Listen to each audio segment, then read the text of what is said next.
morning, everyone. Welcome to Roll to Heal Table Talk. I am one of your hosts, Mike, with Corey, and Hello. hopefully Max will be joining us shortly. And we have a very special guest tonight. This is Jack Berkenstock with the Bodhana Group. He is one of our partners at Roll to Heal, one of our partner organizations. How you doing tonight, Jack? Doing great. Absolutely ecstatic about the topic tonight and talking about all things Roll to Heal, therapeutic gaming, and yeah, I'm ready to get the show on the road. All right. So before we start, just a couple of quick little announcements. As I stated last week, we did start our fundraising campaign for our trip to Gen Con this year. And if you see at the bottom of our screen, we have a nice little tracker showing that we've already raised $410. So we're making some good progress there. By all means, please keep sharing the information to everybody and let them know what we're doing, and just keep sending them our way. We also have a new button on Twitch, which is a donate to charity button. That money gets donated directly through us through PayPal's own nonprofit giving fund that they have. So, don't worry about Twitch getting any penny of that. It states clearly on there that they don't. And then we also have another partner who runs his own little business, Rolling for Vets. He's also shirts for vets and things like that. So he's selling coffee, and on the back of his coffee bags with his label, a portion of the money that he gets from that gets donated to us as well. So if you like coffee, by all means, look up shirts for vets, and he'll have a link that directs you towards his stuff as well. But yeah, a lot of great support for Roll to Heal, which is fantastic to see. So it's just great to see all the love and support that we're getting, and we would love to do that with organizations that we're partnered with, like we're going to be doing with the Bodhana Group. Jack's actually going to be joining us for the next 4 episodes, including tonight. So, I was like, hey, we got another one. I'm booked again. Look at this. Yeah, right, exactly. But a lot of great things that we're going to talk about tonight. Jack came with a great topic about we're going to have a discussion on the difference between therapy games and therapeutic games. And we're going to get into great detail about both of those and the differences. So that way we can hopefully alleviate some of the confusion that might come when you talk about these things. Because one of Roll to Heal's missions is to use gaming as a therapeutic tool. We're not doing it as a way of giving therapy. And we stress the importance of that. And this is a great topic for us to really showcase the difference between the two. And then we got a couple other things that I'm going to let Jack talk about later with a project that he's just wrapping up and sending out to the world for everybody to experience. And that'll go into what we're going to talk about next week as far as our role-playing game that we're going to showcase. And then it's going to follow into the one-shot we're going to run. It's all a chain reaction of events. So with that, Jack, I want to pass the mic off to you. Sure. Tell us a little bit about yourself and the Bodhana Group. All right. First, kind of deets on me. I am a non-licensed therapist. What that means is that I don't have my license, which don't let that kind of moniker fool you. Licensed clinicians and non-licensed clinicians, all it means is I can't bill insurance. I'm still a master's level trained, experienced clinician. I got my degree, my master's in human services from Lincoln University. That's in Philadelphia, Pennsylvania. I got that in 2008. But field-wise, I have been working in the field since about 1994. And I have worked with children and teens predominantly, mostly in what we would call residential settings. So these are like kids that have, either gotten placed because of family issues or behavioral issues. Then I also spent about 10 years working with adults with disability in community based settings. The actual major part of my career before gaming, which I'll talk about at length tonight, is that I work with persons who exhibit what we call sexually problematic behaviors. So I work on their rehabilitation, their healing, and I also have worked with victims of sexual abuse and violence throughout my career. So I've been, doing that for almost 30 years now. So yeah, as far as that's my CV, my curricula vitae. Now my GV, or my gamer vitae. I've been playing board games ever since Uncle Wiggily and Hi Ho Cherry-O and Candyland. Which, fun fact, Candyland's not a game; it's a lottery. You know who's gonna win from the minute the game is set up. There is no skill involved. But I've also been an avid role player since I was about 12 years old. I kind of started goofing around with Dungeons and Dragons like everybody did. I didn't really know the rules at that time. I was just, oh, this sounds fun. We're making a cool story, whatever. But then I discovered the Ghostbusters role playing game, published by West End Games in '86. I still actually own like the in-box copies of that one and the sequel. So, like, very, very proud, as a huge fan of that movie. And that kind of took off my role playing hobby, which I was later to discover kind of played over into what Bodhana does now. So the Bodhana Group, and you may, first of all, folks out there might be going, what the heck's Bodhana? Well, Bodhana is a Sanskrit term, so it comes from Buddhist thought, Buddhist philosophy and psychology, meaning leading to an awakening or an understanding. The reason that we chose that title as Bodhana is we believe very firmly in the integration of tabletop gaming, whether board or RPG, to skill build work, like capacity building, where we're talking about like social skills, resilience, etc.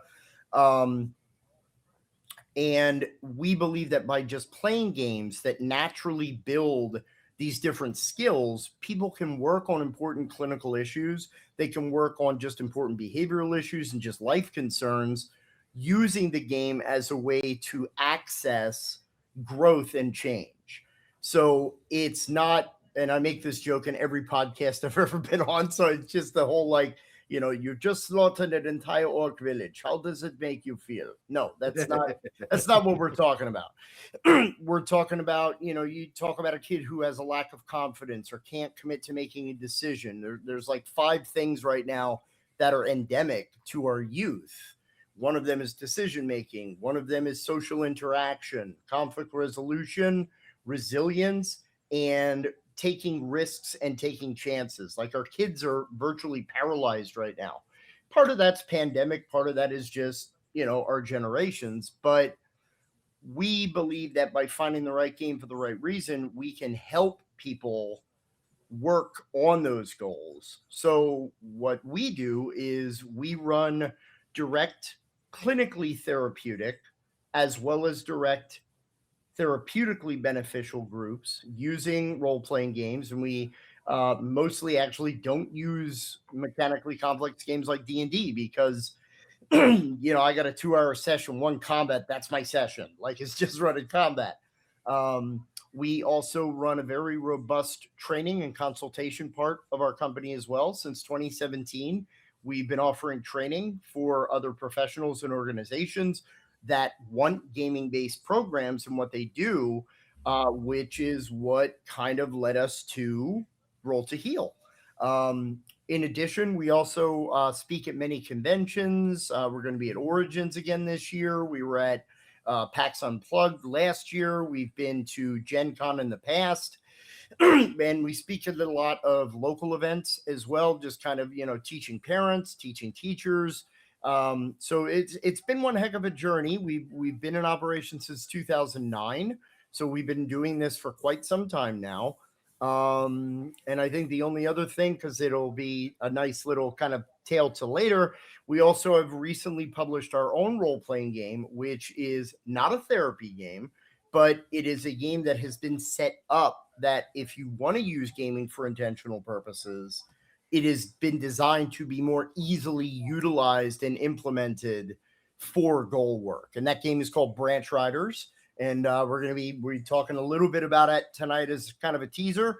But then next week, we will do a deep dive on Branch Riders, and you get to find out all the coolness about that system. So yeah, we're very busy. But also we found a very, very strong alignment with what Roll to Heal's mission is.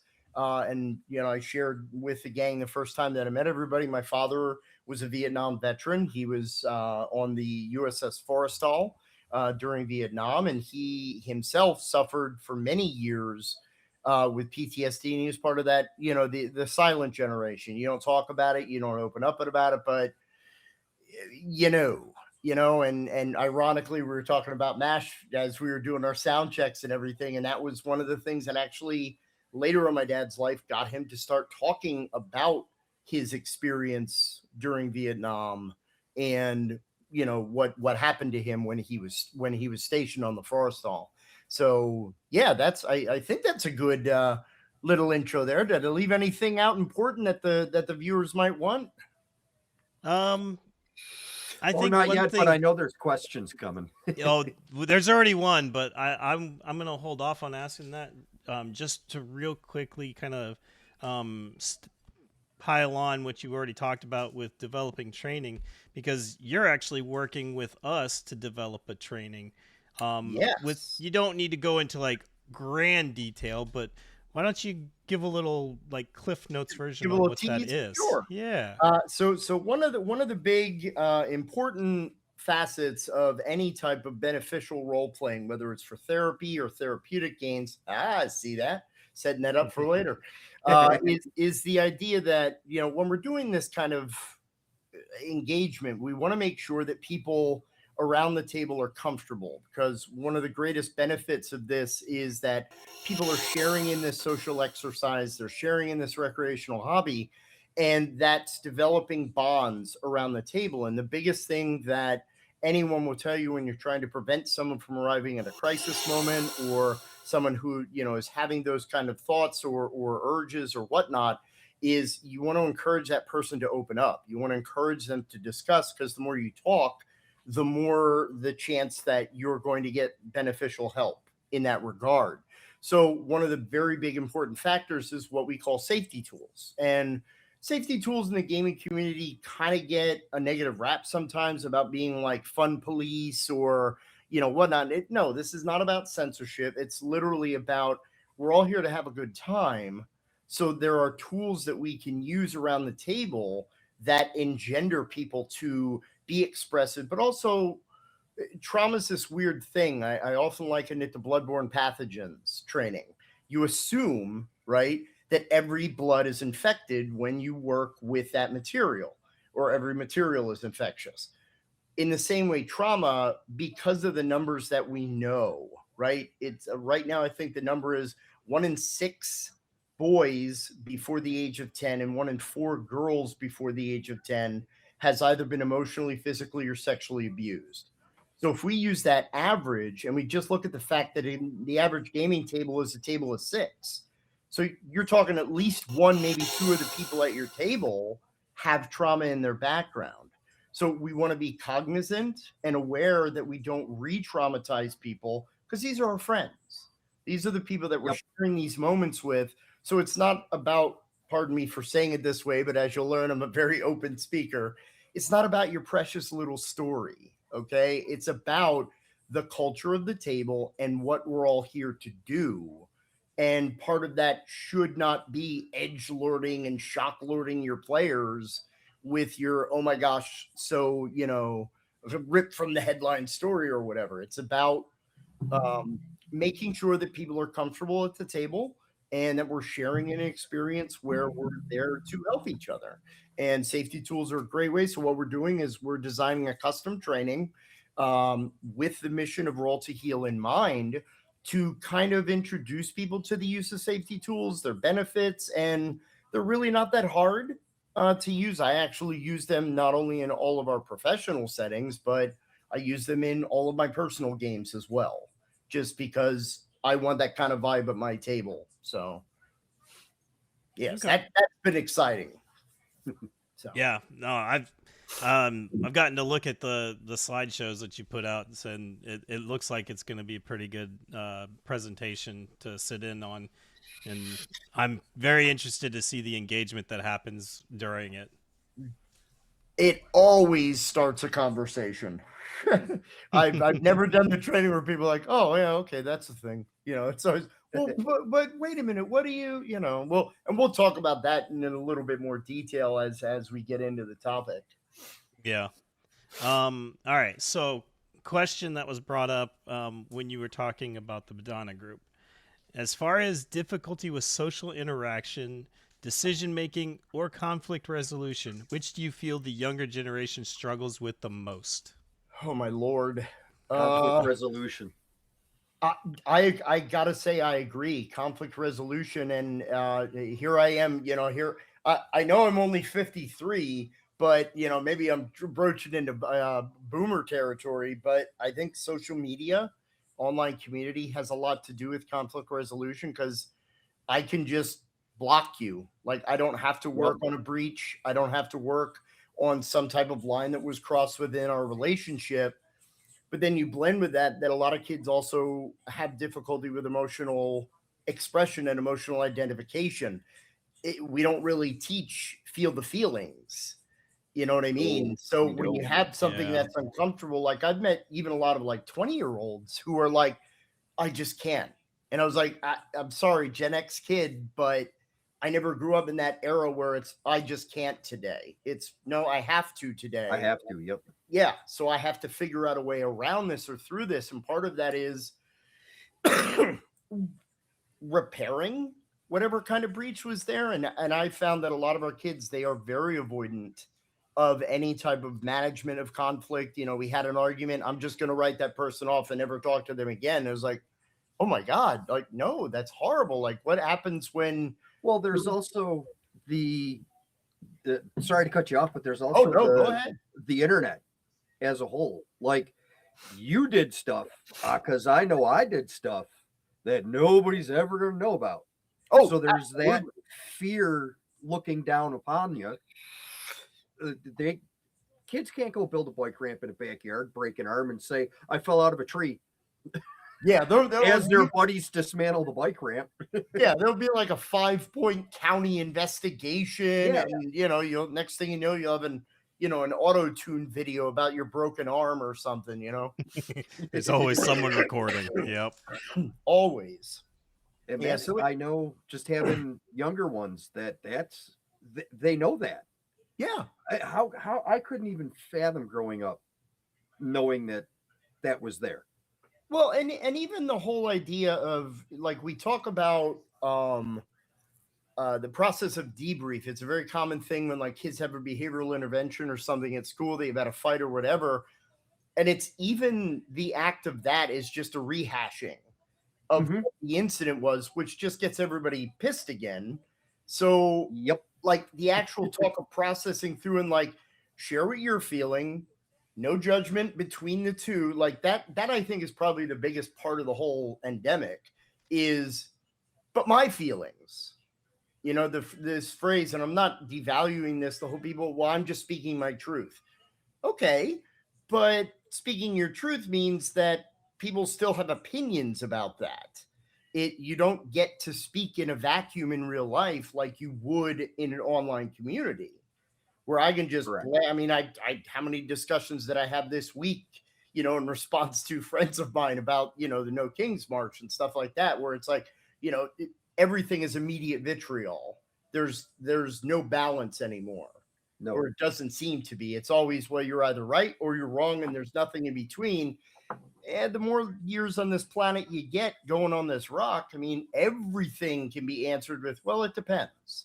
Because every situation has nuance. We live in a world of gray. We don't live in a world of black and white. So, yeah, I would say that very easily conflict resolution and the emotions that come with that are probably one of the biggest troubles we see. Kids get disheveled immediately when something is not go according to plan, which is why resilience is also another huge factor that we work on a lot with kids. That's why role playing is great, because I'm like, hey man, you had a day where the dice hate you. Welcome to what is your adult life. Like some days you just can't win, man. It's okay. Tomorrow's a different day. And games help people go, whatever, just a game, where it might be, well, whatever, my boss was riding my ass today. You know what I mean? So, yeah. Yeah. I mean, you kind of touched on it a little bit with like, conflict resolution. And like one of the big things that a lot of people don't realize when you talk about that is listening is part of that, like that's a big factor in any conflict resolution, where not like the whole difference between hearing and listening. It's like you hear what they say, but are you actually listening? Or are you just waiting for your time to zing your opinion, which again is a lot of those online interactions that people have, where it's like, oh, I'm going to get him with this zinger. Oh, he said this, and I'm going to get it. And it's like, no, hold on, slow down. Look at this point. I mean, that's the only, not to get too political, but yeah, it's all around us. That's the only way we're going to bridge the silos that we're dealing with now, is by going, well, maybe there are some points on the conservative side, maybe some of the extreme, not so much, but we got to find that middle ground. Otherwise there's no repairing, which is a shame. So excellent question. Woo! I got another good one for you. All right. Sure, hit it. Maybe it might just be questions tonight. It might be. We'll see. So Crystal says, our community is full of veterans, first responders, and healthcare heroes carrying heavy stuff, PTSD, burnout, moral injury. How can the Bodhana Group approach help someone who's already using TTRPGs as a coping tool take it to the next level without turning game night into a therapy session? Wow, that's on the money about what we're going to talk about. Yes, it is. I guess maybe in answering the question, maybe we should launch into the main topic, and I think we'll kind of give the answer as we go through. So in Bodhana, we identify a couple of truths. One, and we hear this in the adult community, we hear this from parents, where on one hand, we'll hear parents say, so what, I'm just paying you to play games with my kid? And I'm like, no, it's not that. And then I'm paying other people, like hearing other people, specifically adults, like, how dare you put therapy into my game? And I'm like, hold on. Maybe we're not putting therapy into your game. Relax. No, not everyone's trying to head shrink you.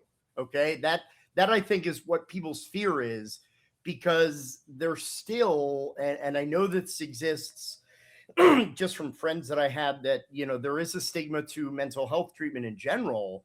It does pervade some of the military community. I don't know that directly, but from friends that have talked to me, they're kind of like, it's a sign of weakness that you needed help, right? But my stepfather, who just recently passed, he was a fire driver. He worked in the fire department for years. And I myself, I was, through working in these, therapeutic environments, I was a crisis response trainer, as well as a crisis response team lead for like 8 years. So I got beat up, friends got beat up, like I had kids losing it like on the daily, right? And, you carry that kind of stress with you. So when we talk about like that kind of impact, we have direct trauma, which is people going through trauma. We have cumulative trauma, which is, you're a first responder. You're constantly seeing people in the worst states, right? No, we don't go through that at all. Yeah, no, never.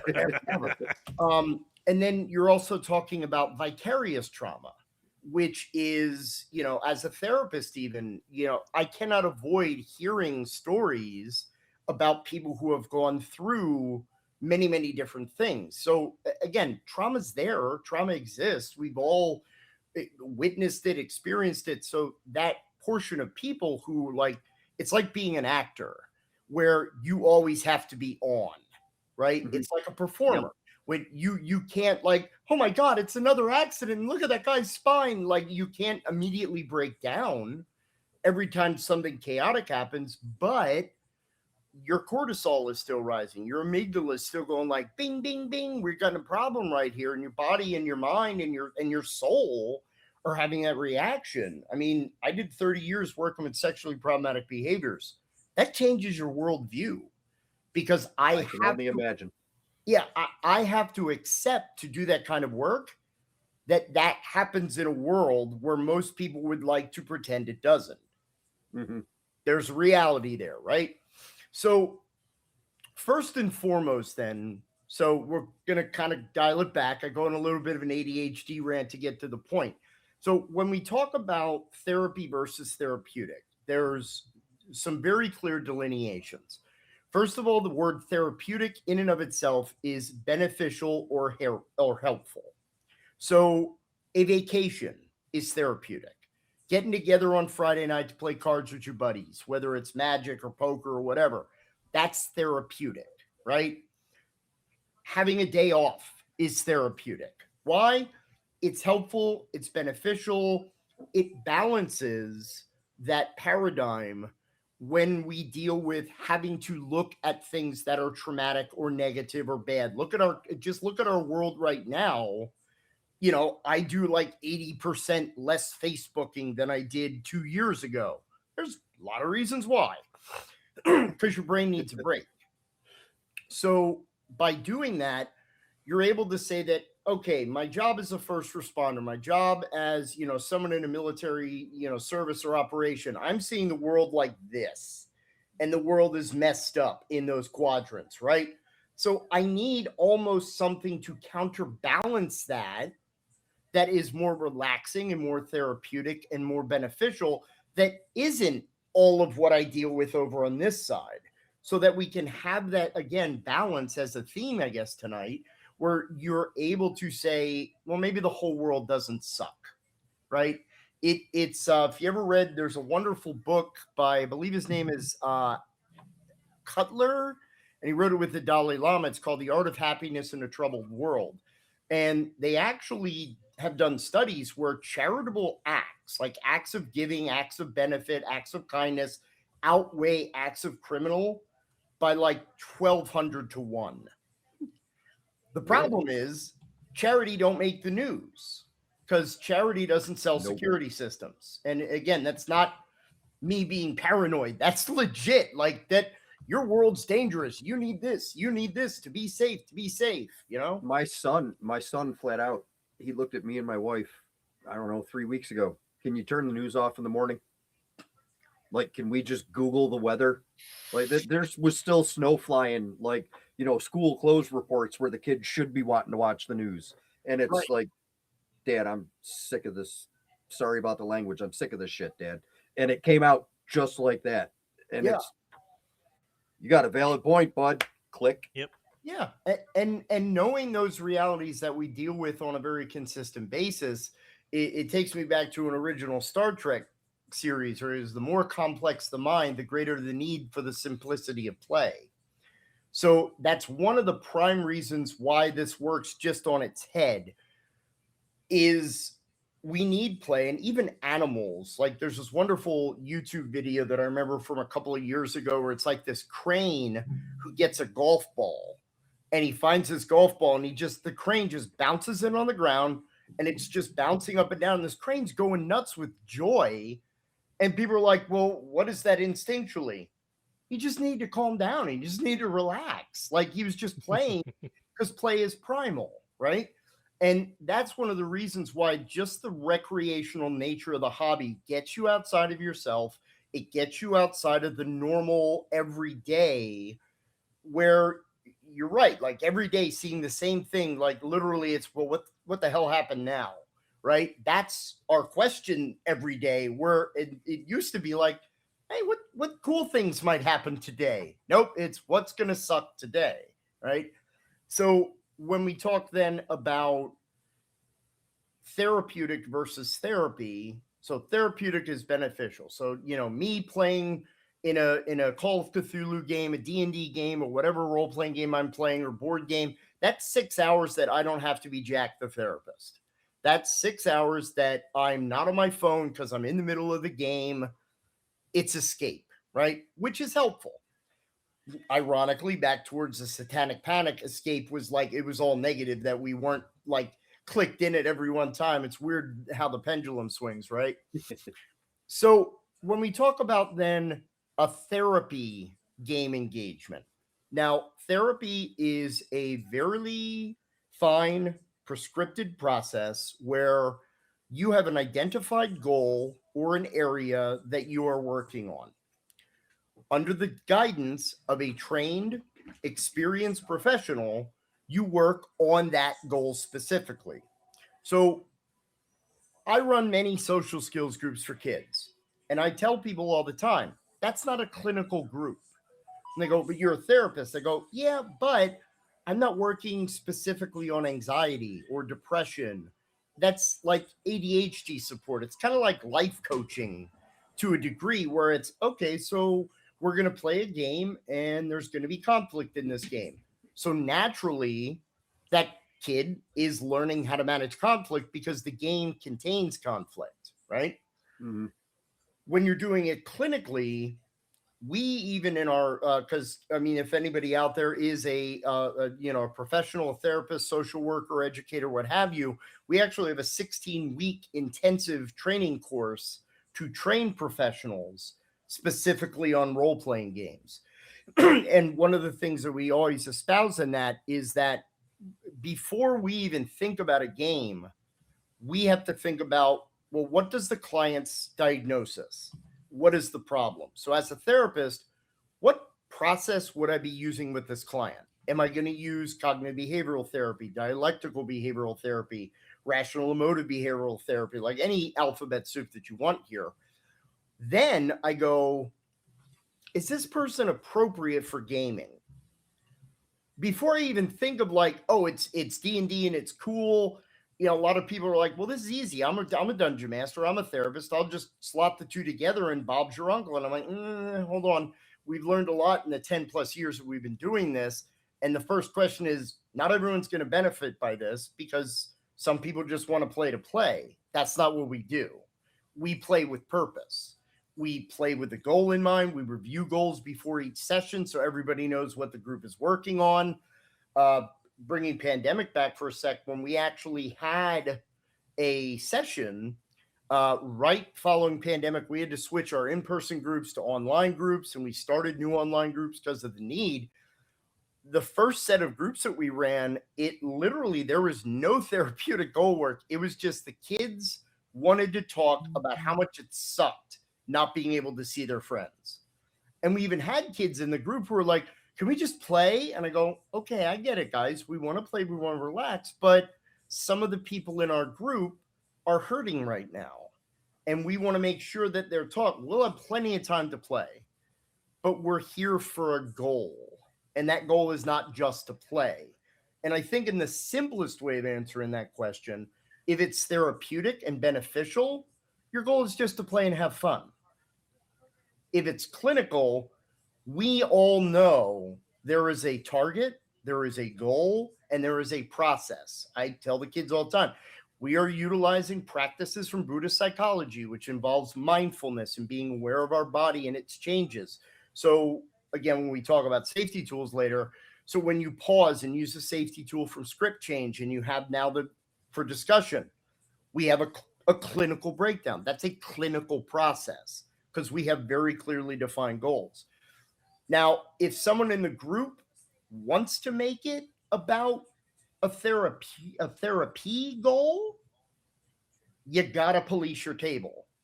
And that is part of another one of the things we're going to touch on in the training for Roll to Heal, which is the idea of the session zero, right? Mm-hmm. Because Roll to Heal's mission is very kind of like, you guys are kind of nudged up against that. Wow, this is going to help me. It's going to make me better.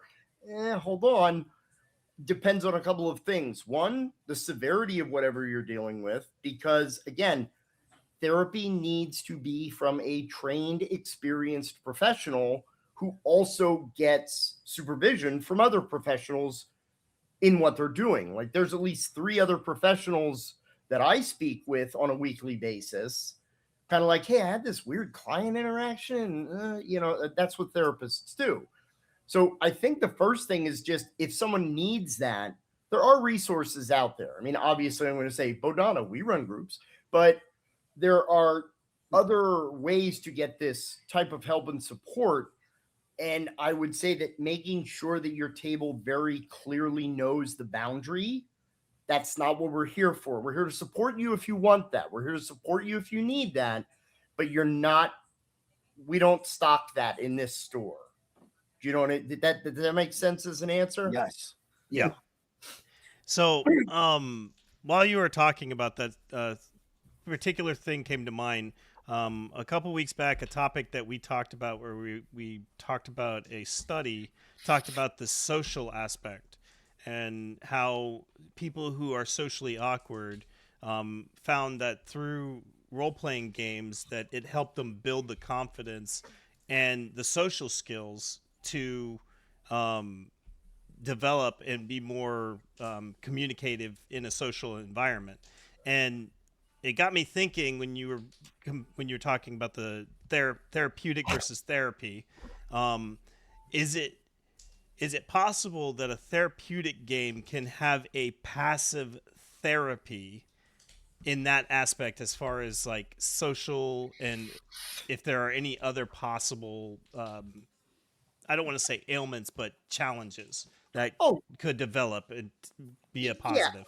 Yeah, absolutely. And like I said, because I mean, we know a couple of things about traditional forms of therapy, which is one of the ways a lot of professionals, or reasons I should say, that a lot of professionals are seeking this modality out, is that traditional talk therapy does not work with children. Sorry, I hate to break the illusion for everybody out there, but I mean, because at its essential kind of stripped down heart, therapy is two things. One, I'm paying you $180 an hour to tell you how much my life sucks for an hour.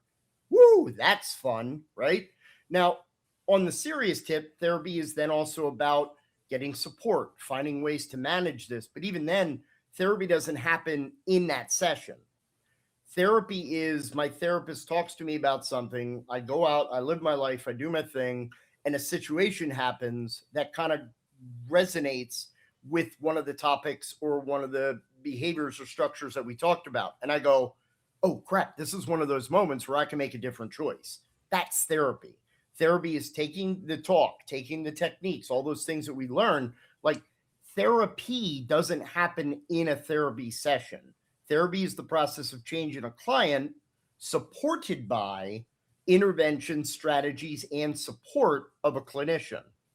So in that way, that's how we get big time goals on clinical operation. Now, gaming fits very well to clinical work because of how it does this in a very pedestrian, regular fashion. So Bodhana believes that there are basically 8 essential areas that gaming works on, and there possibly could be more. This is just what we've come up with so far. On the top of the list is social interaction or social capacity. So here we're talking about cooperating with others, listening to others, communicating our ideas, reading the room, as it were, with different challenges. We then talk about resilience, being able to handle when things don't go your way, because again, like the Buddha said, life is suffering. It doesn't mean life sucks. It just means if you expect your life to be without adversity, I got a couple of lessons to teach you here. Beyond resilience, there's also what we call initiative or risk reward, which is, okay, if I make this choice, this might happen. If I make this choice, this might happen. So it's calculating risk, taking chances, accepting the possibility of adversity within that matrix, right? We can talk in board games about like analysis paralysis, right? Bob's taking forever to take its turn.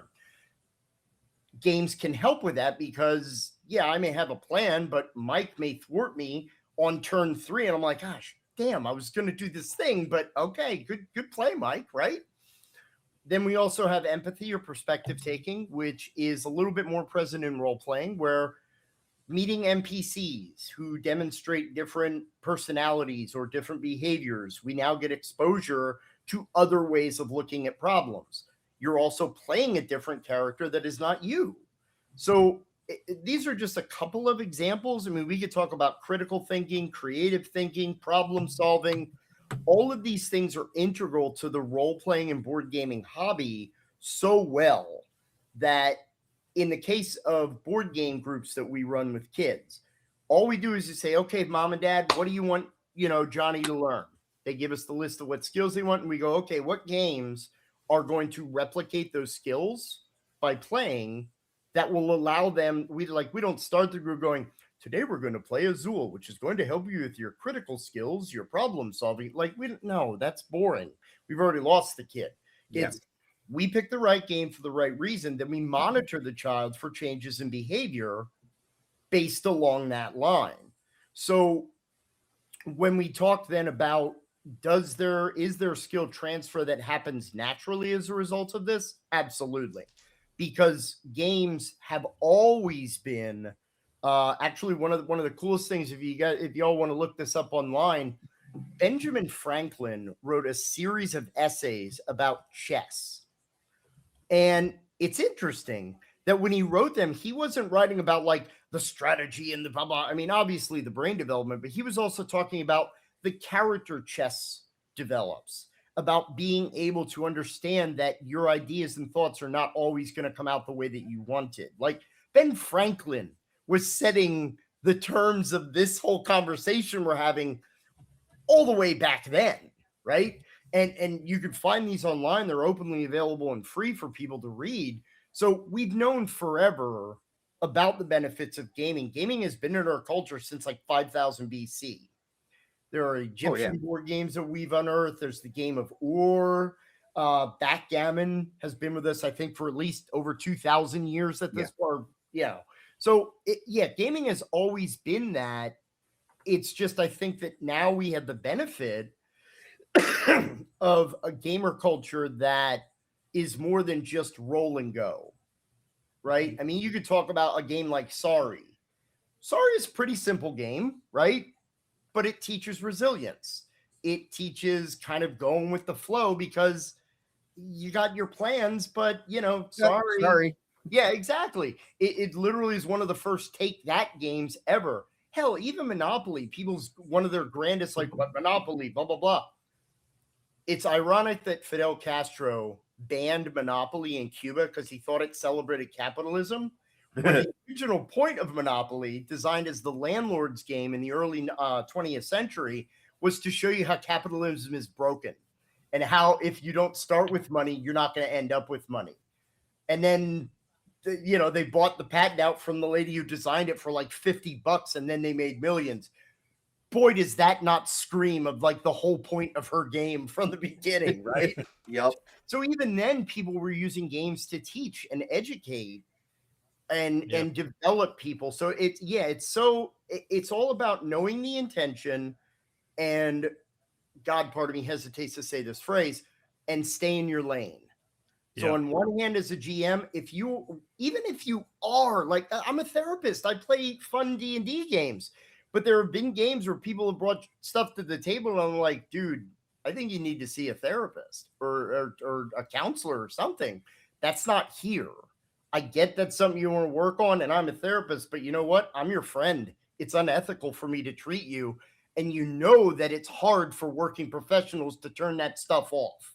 So it's the GM policing it, but it's also, I think the other onus is, because here's another weird thing that might happen, and this I think is right down the line with what you're talking about, Mike, is we had a kiddo about maybe a year and a half ago who joined our younger persons group, and the whole thing is like, my child is not amenable to therapy and we can't get him to open up. We can't get him to talk, blah, blah, blah. And we thought he loves gaming. Let's try this. And I went, great, let's try it.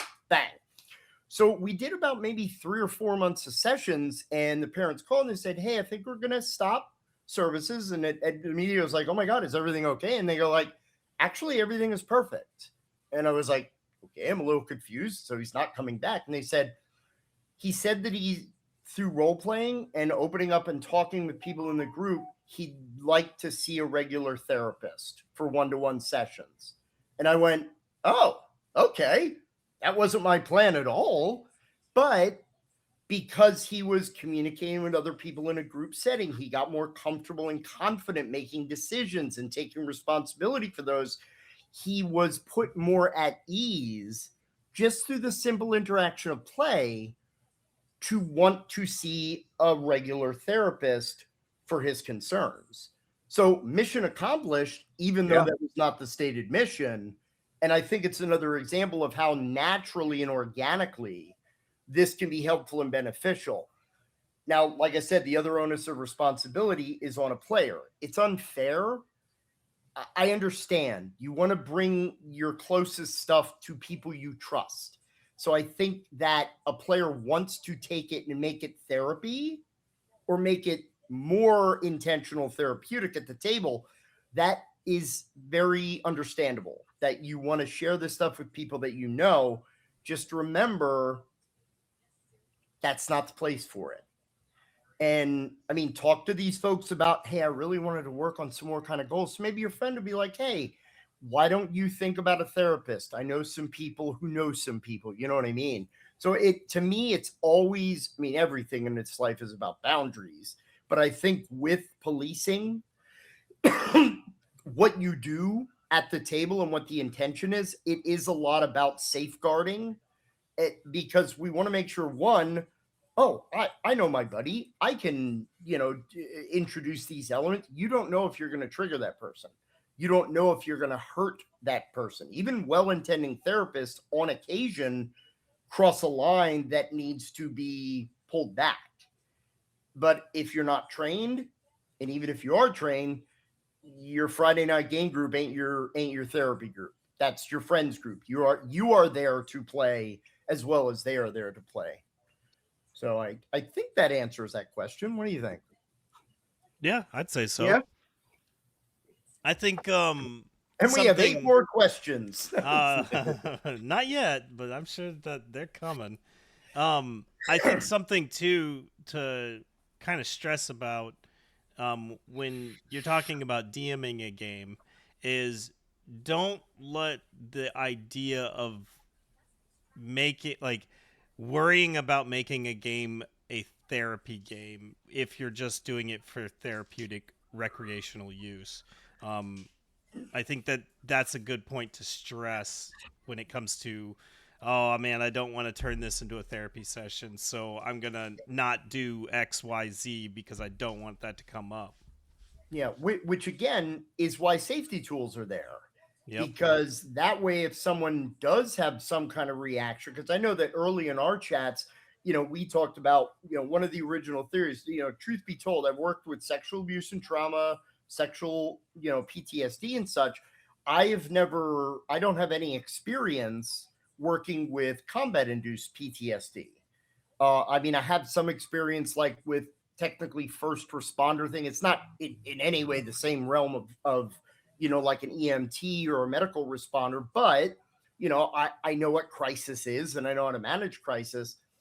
So we had some initial thoughts about, well, wouldn't it be interesting, using a role-playing system like Carry that is about the Vietnam War. We talked about Twilight 2000, which is a military RPG, or even Mashed, which again, back to my Mash, but it's a Powered by the Apocalypse game where it's literally Mash the RPG, but Mark couldn't call it that because copyright.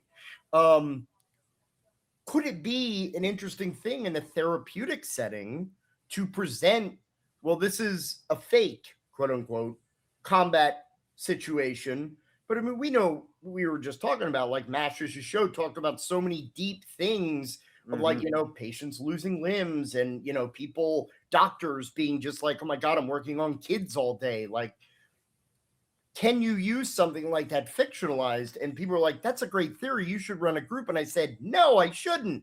Why? I don't have that level of expertise and experience.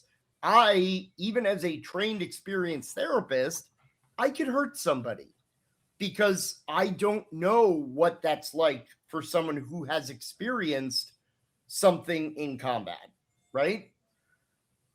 Yeah. And I think that people need to be very humble about that, but also it's a lot of work. Like that's the other thing about, the therapeutic gaming. When we build storylines, it's not just fun game. It's Well, I know that these 6 clients that I'm working with have these 6 different divergent goals. So when I create like an interaction or a challenge, I have to build and bake the therapy in so it flows organically. And that's why I say when a lot of professionals, you don't have to take the Bodhana Group's training if you're out there. Just take someone's training, because you need to understand the interplay of that intentionality.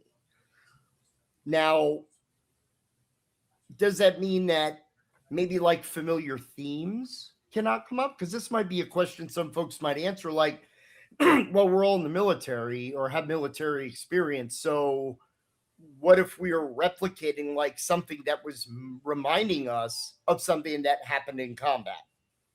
Very important question. Now, at the moment that someone is being triggered by that content, that's where you put the line.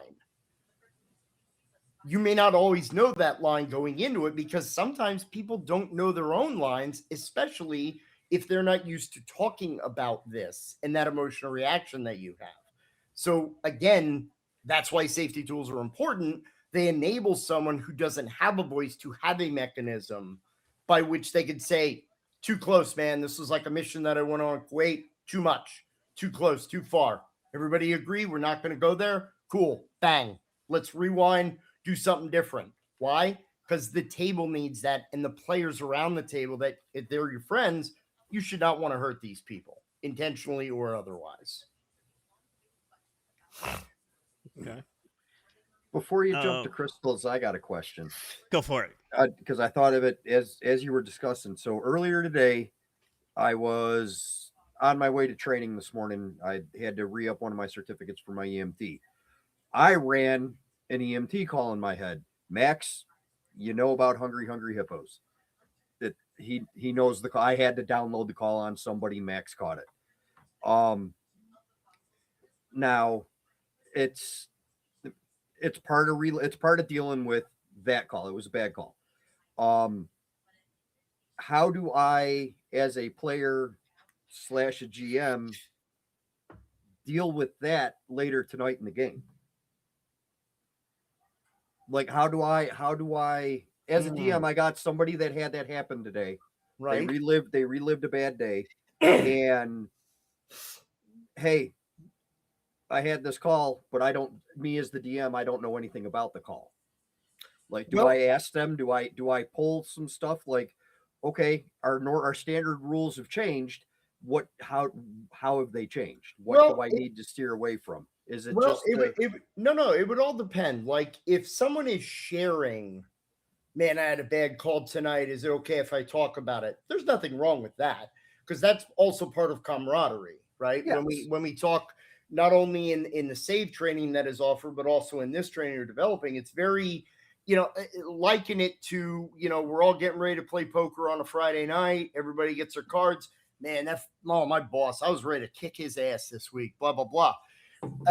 That's sharing, okay, which is part of the session 0 boundary that you set, because the question that you asked, there's a very kind of intricate layer that we can look at. So one, are you negatively impacted to the degree that you're like, man, I'm thinking about making some bad decisions right now, or I'm really feeling some heavy emotional load from what is going on?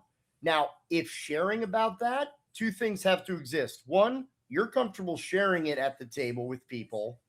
2, other people are comfortable hearing it, because that's also part of the culture of the table. Maybe everybody else this week is like, hey, dude, I get it. You had a rough night. Could we not go there because my week's been shit too? Now, if it's, no, I really need to talk to somebody, like, now this bad call, because I've been there with different responses. Yep. I had a buddy who had his jaw wired shut, another buddy that had one of his discs was taken out, and another buddy who got like snuck from behind and was knocked unconscious in a riot that happened at the RTF. I've had some shit call, or some bad calls over the years. And no, that's what they are.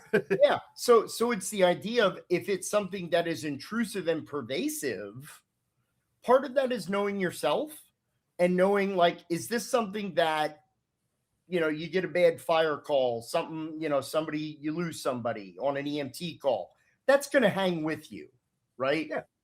Oh, they do. That doesn't mean it has done you in, but we all have met those professionals that you can kind of only have one bad call too many in a string.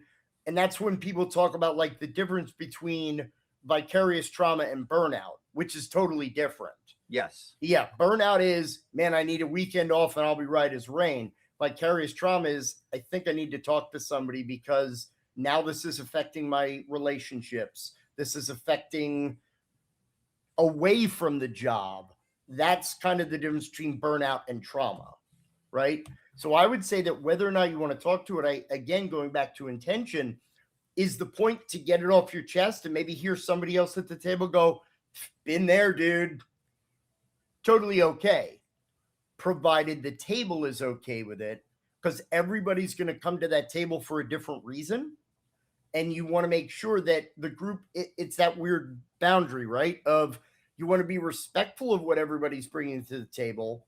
But if the goal is, well, this is really me avoiding talking to a therapist about something I should probably talk to a therapist about, it would be part of the group's culture to go, my dude, that's a little more than just kind of letting off steam, Does that make sense as a response? Because yes, I would say that that's an area that very, very easily could border into we've gone too far on the topic, but it could also be very, again, one of the real weird jokes that I make when I do vicarious, because we also have done vicarious trauma and burnout trainings, is I say, the greatest way to survive working in any mental health or human services field is have friends that don't work in the same job you do.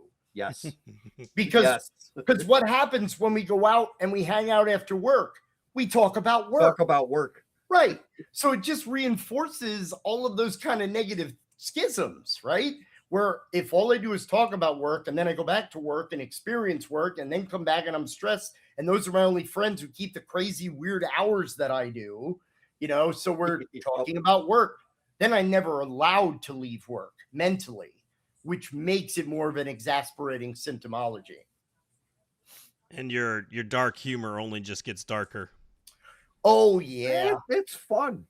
Yeah, for you and I could probably swap jokes, even working in different areas where I'm like, that's funny. Yeah, that's hilarious. But other people are like, you're a monster. Exactly. Yeah. Yeah. Okay. All right. Yeah. The people looking from the outside don't understand. Yeah. But it's totally a very natural. I mean, I cracked the joke at my father's funeral, for God's sake, just because that's how I handled stress. Yep. They're like, it was so weird. It was so weird. They're like, well, in my house, there are many rooms, and in those rooms, there are many mansions. It's standard preacher speech at a funeral. And it's like, well, if that many houses had garages, what kind of car would Jack have? And I was like, Oldsmobile. Because that's all my dad ever owned. And everybody started laughing. And, no one's like, oh, you're a monster. Because they knew that's who I was. But it broke the tension, so. Yeah. Oh, we had my brother had passed away, I don't know, about 9 months ago. And him and my other brother were going to a football game before he got too sick. And well, he ended up getting too sick earlier. And we had ran across a bunch of buddies tailgating. I'm like, what are you two doing here? I was like, oh, I took the dead guy's slot. Those that knew the two of us, yep, they did. They shook their head and like, oh no, you didn't. And then their friends that don't know are just completely 100% mortified. Yeah. And here's me and my brother just giggling. Yep. Yeah. And that goes into, I mean, that's one of the other things that we talk a lot about in the training series is about, no matter what in this whole process, the lack of judgment is a very key component to either therapeutic or therapy-oriented gaming, because, that dark gallows sense of humor, it may be uncomfortable, right? But if it's that person's processing, it's that weird thing of like, you have to respect my sensibilities, but I don't need to respect yours. I was like, nah, it's not quite the way that it goes. I mean, unless someone's legitimately just, being a jerk, right? I mean, because there are those people who just can't read the room, but you were with people that knew you. So saying that, there was enough of them that knew, like, that one of them had to pull one of his buddies aside and be, look, you need to understand this guy. Let me have a quick conversation. I was just going to say that had to have happened where that conversation. Okay, well, let me tell you about Corey. Like, this is how he is, dude. He, yeah. And that is how he deals with what he's going through. Yeah. Yep. Now, I also, though, imagine you are all business in a crisis. Yeah. That. So, yeah, I mean, I would say that lack of judgment, from the point of, like, even not judging someone, if you want to bring your therapy into a game, but that's not the environment for it, it's even don't judge someone for setting that boundary, because you may feel that they're closing you off, but they're really trying to be helpful by not unintentionally damaging you by trying to do therapy when they're not trained, or even when they're not professionally engaging in therapy. Like it takes me a long time to shut off my therapy. I could only imagine. Yeah, it's hard. You know what I mean? Like, I imagine medical professionals like, I don't like the way that guy's side of his face looks. He might, and their brain's like, maybe he has a stroke, maybe he had a thing, but it's kind of like, I'm not on the job right now. Right. And I think that's the other point is, therapeutically speaking or clinically speaking, you are not on the job when you are running a recreationally therapeutically focused RPG. And I'd say most specifically that's one of the things that I love and that really attuned me to Roll to Heal was your respect and adherence to having that delineation. Like, because a lot of people will wibble the wobble a little bit, and I'm like, no, don't do that. Like, that bad things can happen, and we might already be talking with people who are already in a bad place. So no, it's not what we're here for, Yeah.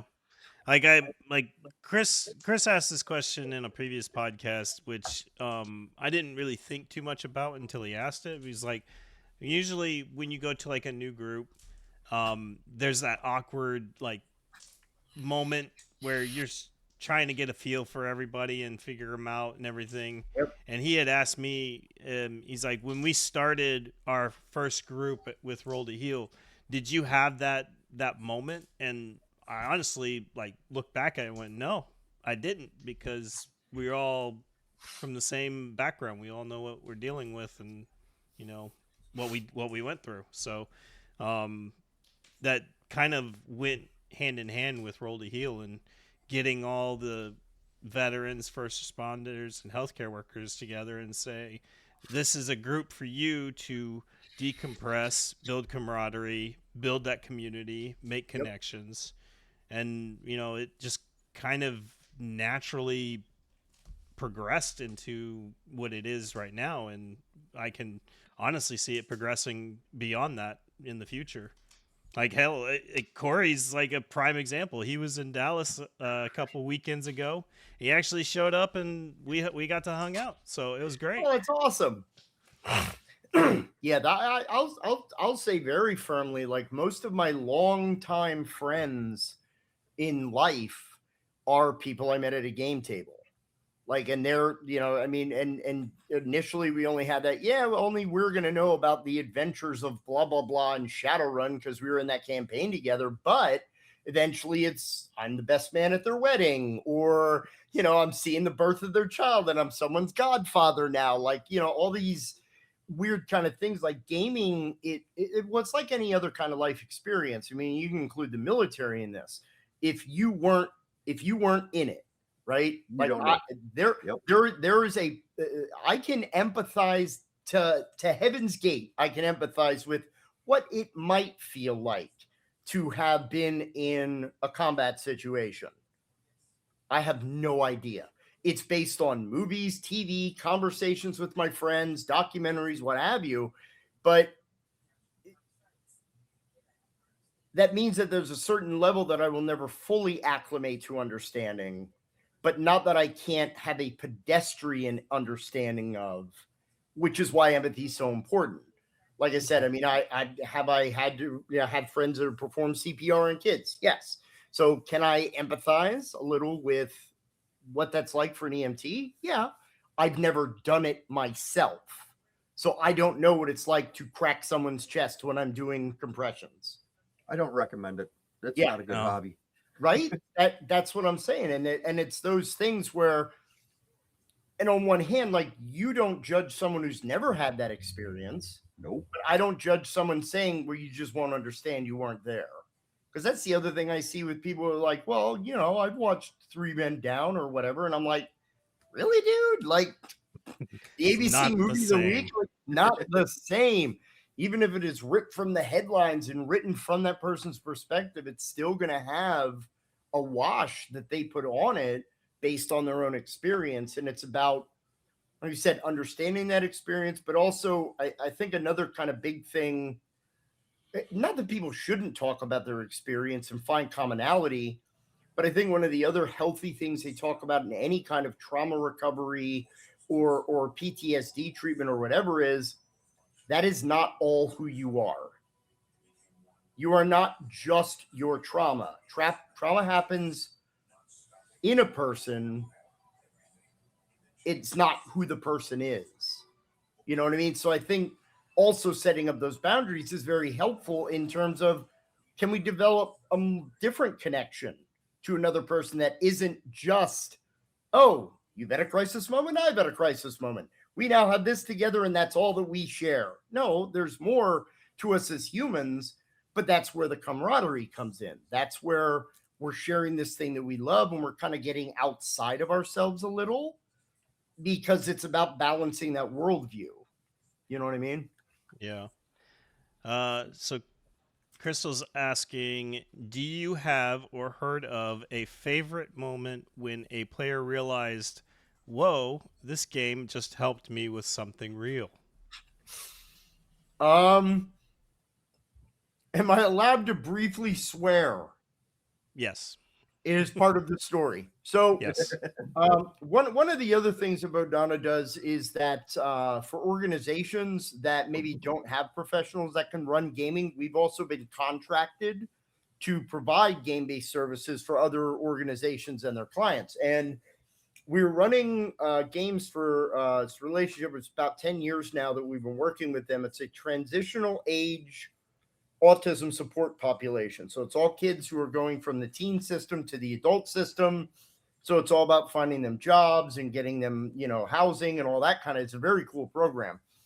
So we knew that this young person had difficulties with their interpersonal relationships. And it was very much what we talked about earlier, where it's like, I have a certain way of looking at a situation. And if something comes up that is a bleep, bleep, bleep against the way I think, nope, end of discussion. That's it. We're done. And they're like, it's really hurting some of this kid's like personal interactions, because his friends are like, well, fine, if you're going to be a dick about it, then I guess we ain't friends anymore. He's like, I don't know why people don't talk to me anymore. Okay. So what we did in the role play is there was a relationship that had already developed that this kid was kind of playing very cantankerous against. So the characters already had beef. So I went, oh, I'm going to Emerald Lagasse this. I'm going to kick it up a notch. I'm not going to let him back away from it. And I told the therapists who run the group, I said, this is my plan. Just as a warning, I'm going to get into the role play. So you're going to see a powerful performance tonight. I said, don't worry though. We have script change. We have safety tools. So if ever it's too much, anyone can hit the pause button. And I even reminded the group about this, not saying, hey, tonight I'm going to, really give it to so-and-so. So if you get uncomfortable, hit the button. It was just remind everybody we have script change safety tools kit. So you can hit the pause button at any time. We will talk about whatever happens. We're going to go with the game. Everybody cool? Bang, off we go. So we're in the middle of this, and they got into an argument that was completely generated by myself. And we're talking, and he went into what he normally does in life. And I launched into this thing of, oh, we're done? Because you said we're done and you're uncomfortable? Oh, Lord.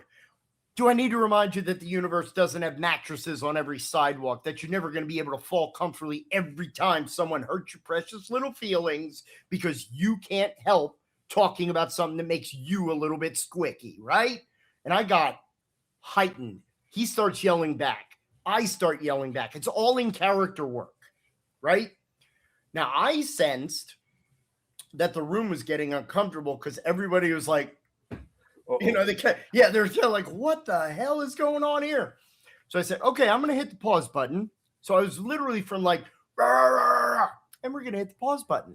And everybody's like, and I was like, okay, I'm not interpreting anybody's reactions, but I'm sensing people are having reactions right now. So I want to talk about that. And the first person said, are you guys fighting? And I went, I don't think we are. So I said to the kid whose character is called the Mac. I was like, Mac, are we fighting? And I kid you not, his direct response was, I'm an asshole. And I went, okay, I don't agree, but tell me what you're thinking. He's like, very slick the way you did that. He's like, I do that in my personal relationships, and I wonder why people write me off. He's like, I have treated so many people like I'm an asshole. And I go, well, you know, of course, as a therapist, I go, you're not an asshole, honey. It's just, you know, you have poor emotional management skills. It's kind of why you're here.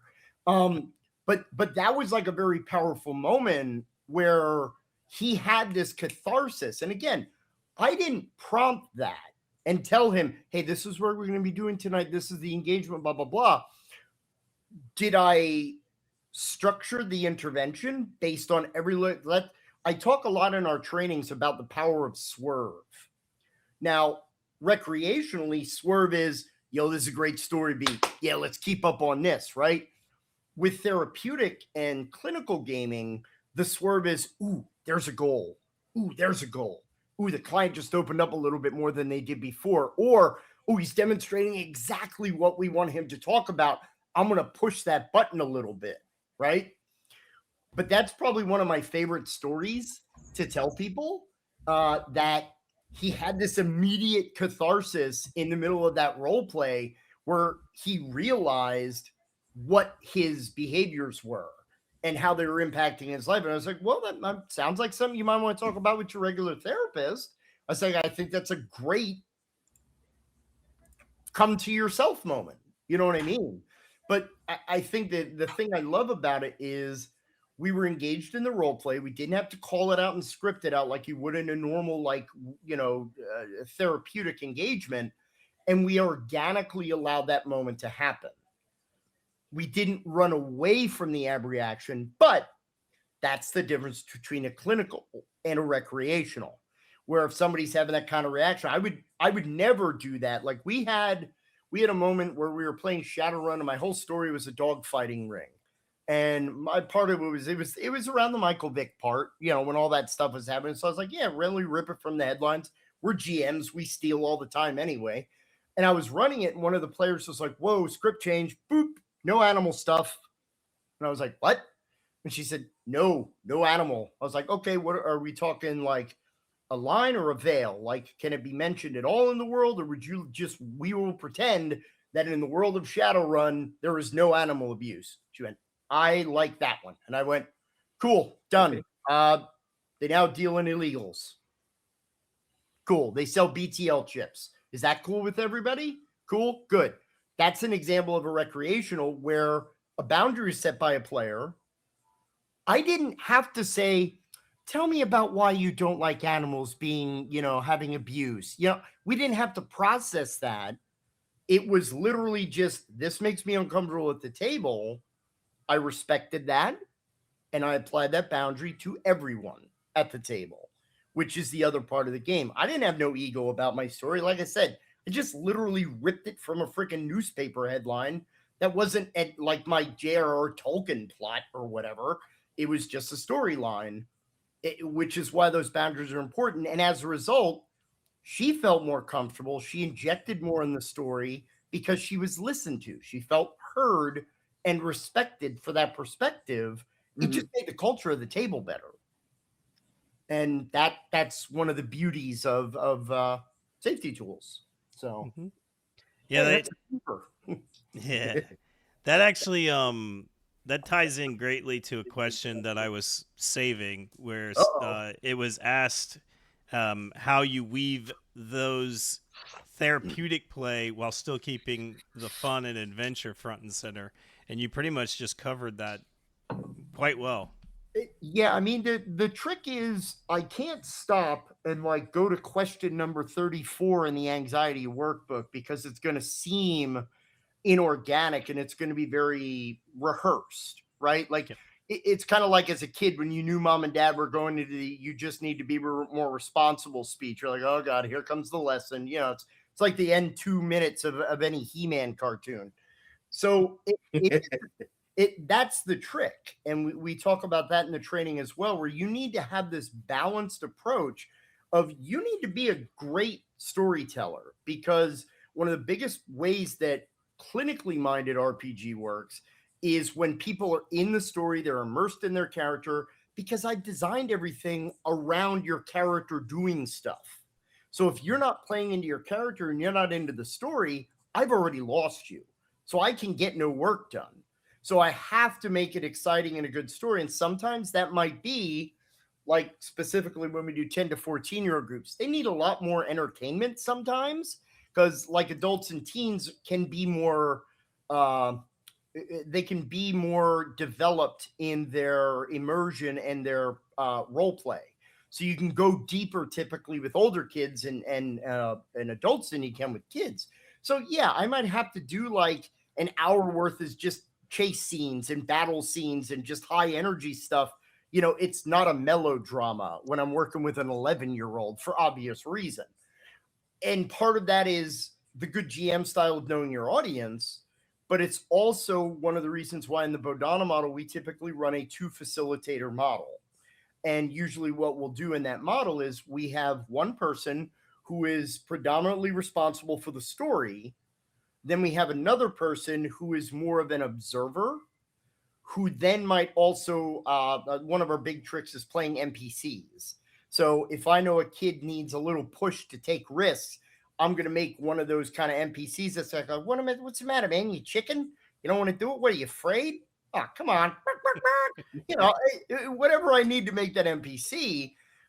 But because we have 2 facilitators, I don't need to worry about the story as well as monitoring the group for the goal work that they're going for. So I think that's actually another, I didn't even think about this, another thing that, in my opinion, makes recreational and therapeutic different, because it's always therapeutically when you're doing group work, you should always have at least 2 facilitators. It's because one, what if a kid has a meltdown? What if a kid has a breakdown? I'll need to take that kid, but then we still need to keep the rest of the group occupied. So 2 facilitators helps. But yeah, it's really about making sure that what you're throwing in the story, even though it's goal work, it all has to be like metaphor, allegory, utilization of the fiction. You know, if I have an underdog story, well, I can talk about Naruto. I can use Rudy. I can use 3 O'Clock High. There's a reference for Gen Xers.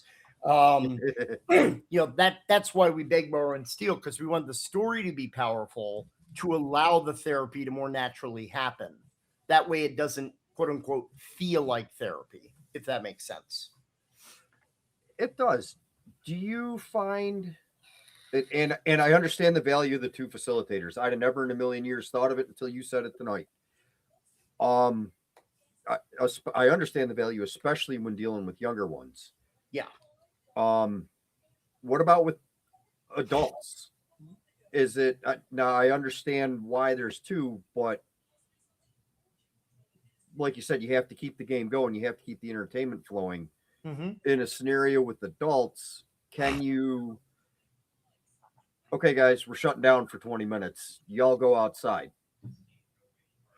I understand that, like, you know, there's money's involved. There's expectations have been set. Right. I would think that it's easier with a group of adults should a scenario arise that has to be dealt with now. There are one of the interesting things about adult groups is adults typically seem less resilient to having targeted conversation. So with a kids group, if I got like, one kid who, let's say they dealt with a bully that day, or they got into an argument with their mom or one of their teachers or whatever, they'll want to talk about that in the group to open up. And then we always got at least one kid in the group who's like, oh yeah. You know what I mean? It's like, can we just play? And I was like, no, because that's not why we're here. And, I had one kid try to pull me to task on it. I was very direct because, again, I'm an old school style therapist. And I go, look, if all you want to do is play D&D, I guarantee your school has a role-playing game club. Your library will have a role-playing game club. Hell, the store that we run these groups out of, you can come back on Thursday night and play in any other role-playing game here for free or at a $10 cost. That's the way the store goes. If all you're interested in is playing a fun game, that's not this. This is, we are working on goals. We are here not only to help ourselves, but help each other. Yep. That's another big youth thing that I work with is but it's me. It's what me and I'm going. It's no, you have neighbors. This is a world we share with other people. So if one of our group mates is going through something, maybe you've been through it. So maybe you can advise this person on it, right? So yeah, there is definitely more quote unquote resilience or resistance sometimes from younger players. Adults I've found are typically more willing because that feels more like therapy. So adults don't mind if we have to have like a 20, 30-minute conversation because someone had to get a PFA or something like that, where they'll empathize with each other a little bit more easily. So yeah, I've never really run into that problem in an adult group. To be honest, the biggest trouble with adult groups is always, yeah, I had a thing. Because and that's where it ends. Schedules. Yeah. But kids are like, well, my mom brought me here, so I guess I'm here. You know what I mean? So yeah, I don't think that break and immersion is as much a problem for adult groups, at least through the experience that we've had. Not to say it couldn't happen. And we'd address it kind of the same, because we've even had people who've come looking for something different, and after a couple of weeks are like, yeah, but this isn't therapy. I go, explain why. You go, well, we're just playing. And then I break down all the stuff behind the scenes. I was like, well, do you realize that this was your goal and this is how we're trying to get you to work on that goal? I go, oh. I said, it isn't like traditional therapy. That's by design, because a lot of not people, everybody, like I said, not everybody responds to traditional talk therapy. And that's something I learned specifically working with children and working with adults with disability. It's also where you get the swerve. Any clinician has to swerve. Here's my group topic. All of a sudden, Freddie brings up this is something that happened that week. Well, I guess that's the topic now, because that's what the group needs to talk about. So yeah, it is a little bit more complicated with bringing the game into it, which is our model also espouses that, the creation of the content is the main delivery thrust. So we have people like, well, where are the therapy modules? And I was like, I don't understand the question. And they're like, well, no, where's the therapy modules for anxiety? I go, I don't know your client. I don't know their life experience. Why would I write a module just on anxiety without knowing how your clients experience anxiety? Anxiety is different. Yeah, there's some hallmarks, but that's really only for the DSM, so we can diagnose it. That doesn't mean everybody that has ADHD or anxiety or autism experiences it the same way, right? That old joke, if you've met a person with autism, congratulations, you've met one person with autism. Not everyone's Rain Man. So, relax a little bit. So a lot of professionals do struggle sometimes with over therapizing it and writing content. But and I say I do have the advantage that I've been role playing and mostly game mastering for like 41 years, going on 42 years. So yeah, I've got some experience managing. Like I used to run first edition Shadowrun for 12 people. Whoa. Yeah, see, that's a lot. Those who know. Ooh. Those who don't are like, yeah, big deal. 12 players. I was like, man, you've never. No. Yeah. No. The book with more charts than Dungeon Crawl Classics, which is a hard thing to do. But yeah, it is kind of tough doing this model, but over time you get more comfortable, you get more confident as more folks kind of do their thing, you know. All excellent questions. Max has joined us. His mic is muted though. There he goes. Yeah, we're still settling in for the night. Hi, Been a Max. long day of travel. Well, good to I meet you, bet. Max. Max, this is Jack. Jack, this is Max. Good Max, to meet you. Jack is part of the Bodhana Group. He's going to be at Origins this year. So if we manage to coordinate and get this worked out where you guys show up, this will be the person you talk to. Yeah, that'd be awesome. We'll have to talk offline and get some details kind of figured out. Yep, Yeah, absolutely. I think the deadline for submission for panels is over. Unfortunately, I'm going to check in with my compadres because I would love to do a panel about this synergy that we're doing, and you know, we're all just get rolled to heal out with more people. But like I told Mike, I'm already going to get whatever flyers, cards, whatever you guys have. It's going to be at the table because you know we're doing that partnership. That's how stuff happens. So exactly. All right. So back to the topic. Crystal brought up another great question. I need to beat Crystal. Crystal asks some awesome questions. She is. Yes, she's she asks fantastic. questions. Yeah, she's our head moderator, and she spearheads like our social media posts and things like that. So she's Nice. She's a fantastic question person asker as well. She's Like a I said, fantastic we need to fill what, 4 hours? Keep them coming, Crystal. 4 hours. Be careful All what right. you wish for. She might fill it. Yeah. So we hear a lot about safety tools, consent, and emotional safety in our games. If you could drop one must-play game, RPG or board game, into every table for maximum therapeutic benefit within maximum fun, what would it be and why? Wow, that's loaded in so many directions. It is so like, I have to say, of course, the easy peasy answer is, of course, I'm going to say Branch Riders. I mean, it's the game that I designed. So that's kind of an unfair question, but a still worthwhile question because we actually did a presentation that we've done at multiple. We did it at Gen Con, at Origins, we did it at PAX. We do it at locals, and it's called What's on the Shelf? Therapeutic RPG isn't just D&D. And the whole purpose of it was that we, and even with Branch Riders, we still run other systems. We are very much system agnostic in our groups. So if kids are like, we want D&D, hey, give the crowd what they want. We'll run D&D. It's not my preference.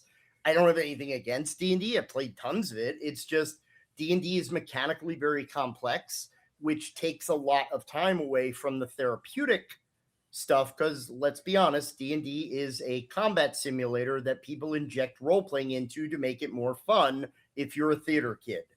Otherwise, it's a dungeon crawl game. Almost everything on your sheet, except for like lore, persuasion, and intimidation, like most of what's on your sheet is about beating things up. And that's just the thrust of that game.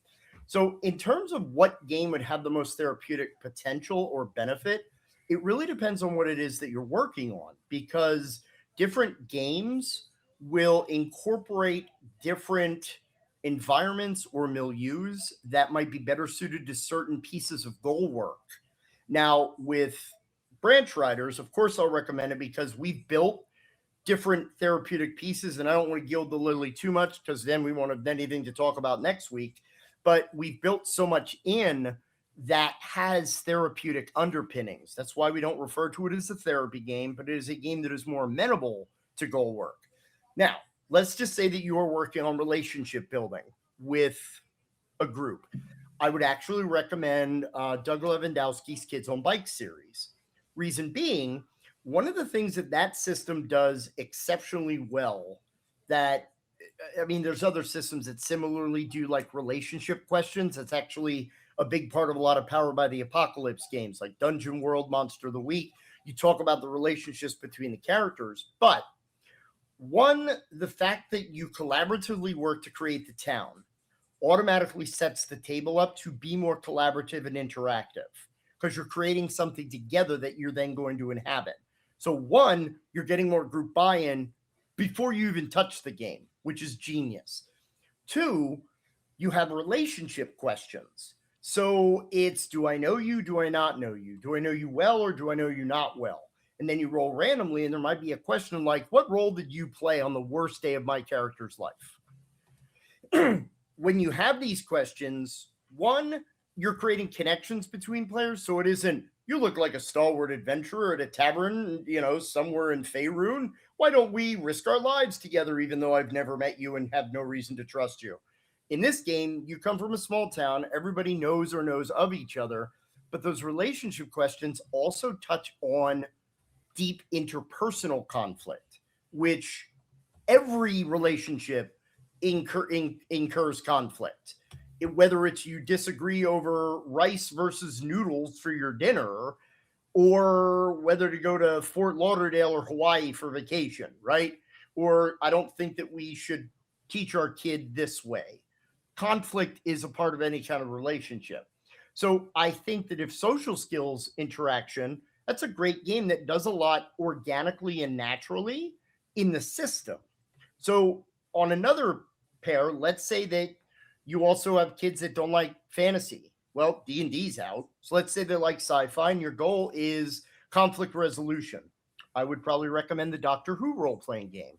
Or if you're more comfortable with 5th ed rules, Doctors and Dialects, D&D, where it is literally D&D with a Doctor Who facade. But there is no traditional role initiative. Talkers go first, doers go second, attackers go last. Why? Well, if you've ever watched Doctor Who, he believes in nonviolent resolution. That's a great system that organically awards non-conflict oriented problem solving. So every system is going to have its own little ebb and flow. There's even a game called Golden Sky Stories. It's a Japanese import where you play as a henge, which is like a nature spirit that can assume partial human form. So you might be like a fox person or a red panda person, like you got a tail and ears, but you hide them under your hat and you go in and, interact with humans. The game has no combat mechanic because that's not what it's about.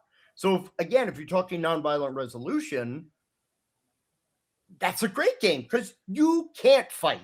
There is no fighting in the game. It's not what it's about, right? So we actively use about maybe 12 different role-playing game systems, and each of them we use for different reasons, depending on the group, depending on their interest. And truth be told, the genre question was one of the reasons why Branch Riders has 8 different genres on their realms of origin. So this way, if you got one person, I want to play a superhero game, I want sci-fi, I want fantasy, can we play Old West? Got all of you. You can all be in the same group, man. You just come from 4 different realms. It's cool. So yeah, I would say, which system really depends, as with everything in our process, the Bodhana model of intention. What is your goal, and pick a system that aligns better with those goals. Like if players are having a tough part, like getting involved into a character that is going to resonate with them, but they love animals, play Pugmire by Eddie Webb, also published through Onyx Path. It's modified D20 light rules, but it's also a system that technically is an apocalyptic future, but it's a fantasy skin. It's like Thunder the Barbarian. This world rises up. Oh my God, I'm making too many Gen X references tonight. No, you're not. No, you're not. It's literally our world. Dogs went somewhere, we don't know, and the book doesn't answer it. Did mankind die out? Did we go into space and leave all the dogs and animals behind? But dogs developed consciousness and became uplifted. So it's a D&D skin, but it's in the shell of the world that we once occupied. So your quest could be a dungeon crawl through an old decrepit mall. But the system also has some good moral mechanics of the code of man, which is things like be a good dog. Well, that's a great conversation starter for a kid to talk about moral development. What is a good dog, right? One of the other rules is only bite those that endanger you, never bite the master, always fetch what has been left behind. And if you think about it, like story-wise, it's these things that we attribute to dogs and dogs' loyalty. But you can also play a cat. Instead of be a good dog, it's who's the best cat, because that's cats, right?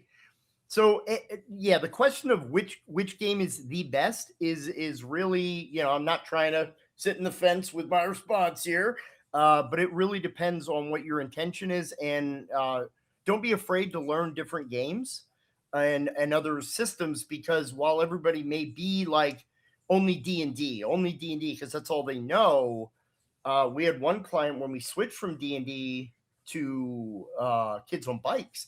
It was interesting because at first, like, he was just constant role play in D&D. He was always engaged in everything.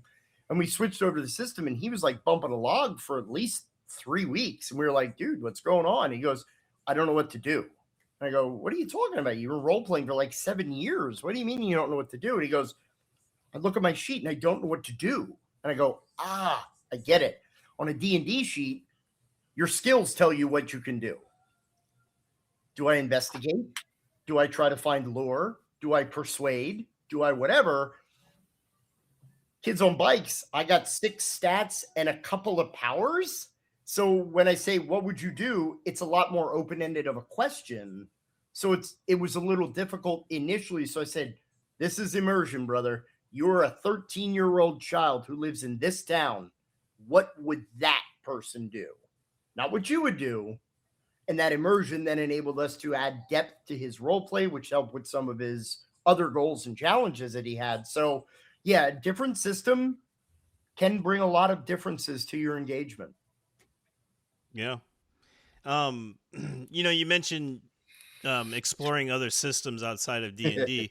And that's something that, we've been doing. Like, we've already done 2 different one-shots. We did one with Bison and then Delta Green. And I think you said you played Delta Green before. Long time ago. But have you played Bison yet? No, I have not. That game is awesome. So some of the things that you're now, mentioning. Are you saying Bison? Bison with a V. Bison. Victor. Okay. Yeah. I thought it was like, is this like a Native American frontiers game? Bison? But go ahead. No. So it's based off of Old Norse folktale. So the game itself is designed that combat is a last resort. Yep. Ooh, I like that. A lot of the things that you're talking about,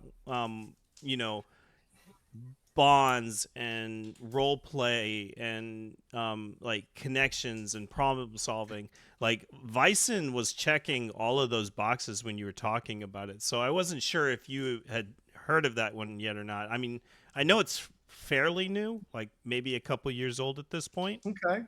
But yeah, definitely a good one. Like, we had a blast when we played it on the one shot.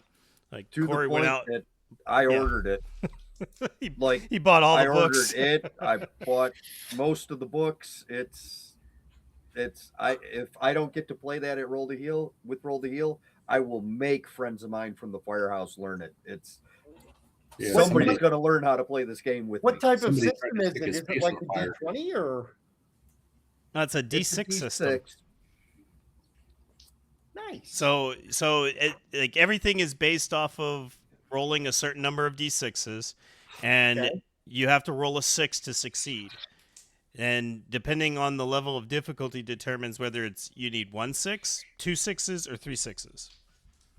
Wow, that sounds very similar to Branch Riders, except we use D4 through D12. I'm like, hey, wait a minute, but they came first.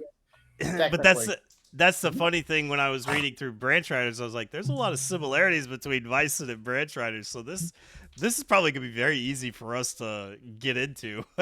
Oh yeah. Well, I picked it up because it was so role play heavy. It was compared to D&D, and I've learned through this experience that I like them role play heavy. Yeah. Well, and that's another thing that kind of switches a little as we get older in our role play. And people are like, well, why can't kids be deep? I was like, they haven't lived yet. They don't have any life experience to base a portrayal of. Like when I played, My goal as a 12-year-old role player is to get my friends to laugh and spit root beer out of their nose. Like that was my only goal of just being ridiculous, right? But then I started having relationships and breakups and horrible bosses. And then my characters got more nuanced, and then they started to reflect questions that I had. That was part of our journey, is examining our role play and what it gave to us. That was we did a lot of introspection for about 4 years before we even worked with a client, because we wanted to understand how gaming can do what it does. But that's the most simple thing is, compare the first role play character that you've played, where if you're an adult role playing now, how different were those characters and what were they saying? Right? Yeah, worlds apart, which makes sense. You had no life experience. Like when I was 12, I'd never gone out on a date. What the hell did I know about romance and the queen? Like, you know what I mean? It's Yeah. just grabbing at straws here to just have a good time with my buddies, all juiced on sugar. So, no, that is awesome. How do you spell Bison? Victor Alpha Echo Sierra Echo November. Okay. Oh, that definitely, I would not have spelled that properly. Norse. Go figure. different spelling. Right. Awesome. Max, great to see you. Hope that answered the question. Yep. Yeah, Max, you got anything to add? I know you've been kind of hurdling the kid around. So. Oh man. No, I mean yeah, nothing to add. Okay. I just want to give you the opportunity. You've been busy. All right. Did you want me to just briefly mention the safety tools that we use? Do you think that would be worthwhile? I mean, I think this would be a good time to talk about our safety tools. We mentioned them previously a little bit, and we had and I showcased a good example last week that we dealt with, and I told you about it beforehand because that whole thing was interesting. But yeah, let's talk about let's go ahead and talk about script change first. That's a good one. Yeah, script change is one of my absolute favorites. I mean, when most people talk about safety tools in general, they go, "Oh, XCard, lines of veils," which is great. But script change, I became aware of it probably about a good maybe 6 or 7 years ago. It is a tool designed by Bo Yeager Sheldon. You can get it on itch.io for pay what you want, and you can get the whole toolkit with a ton of great printouts and make your own cards and all the kinds of cool stuff. But the basic idea, and it's a shame that a lot of people negatively or incorrectly attribute it and call it like VCR or remote, which is not what it's called. It's called script change. But it uses the idea of like a VCR remote with buttons, because the whole thing is about a role-playing game is essentially an improv script. You're running a script. You're running a story. So it uses a lot of cinematic toolkit information to kind of progress when people may be uncomfortable with content. So standard buttons is you have a pause button and a resume button.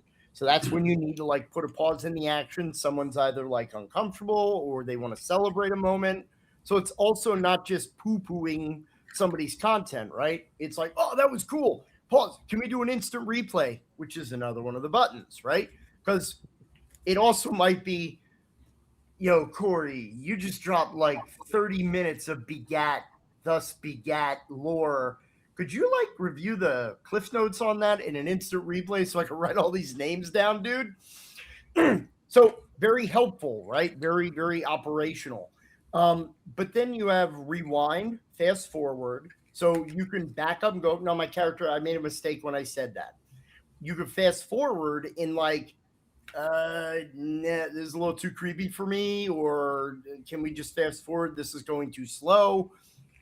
Whatever the table is kind of adjusting to, you use these buttons. So the only interesting thing about script change is there is no stop button, because the game goes on. The game continues. Your goal is not to stop the story and discuss, Miles, how, you don't want racism at the table. It's just you hit the pause button and you go, yeah, I don't really like this representation of law enforcement. It's too real right now. Could we maybe not have the town guard? And you can discuss options as a table when everybody is in agreement. You hit the resume button, you continue with the game. But I mostly fell in love with it for what I would call like the after event portions of script change. Now, we've augmented a little bit for ours because we use script change and the other tool we're going to mention in all of our Bodhana groups. And one of the tools at the end of the game is they call it highlights. Now, we've added to spotlight because it's therapeutic for our purposes, where a highlight is literally what is something that happened during this adventure that your character did that you thought was hilarious, funny, dramatic, cool, could be a story beat. Everybody shares, including the GM. And you can have more than one spotlight if you want, or a highlight. And then we've added spotlights because we want the kids to pay attention to other people, not just themselves.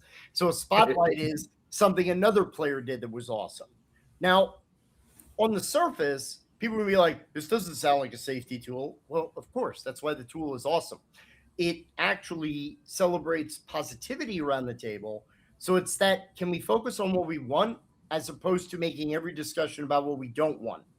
Because behaviorally speaking, if I tell a client what they can't do and what they can do and what they shouldn't do, I'm not giving anything that they should do. So there's nothing actionable. So here, let's say that, Max drops a cool moment that happened in the story.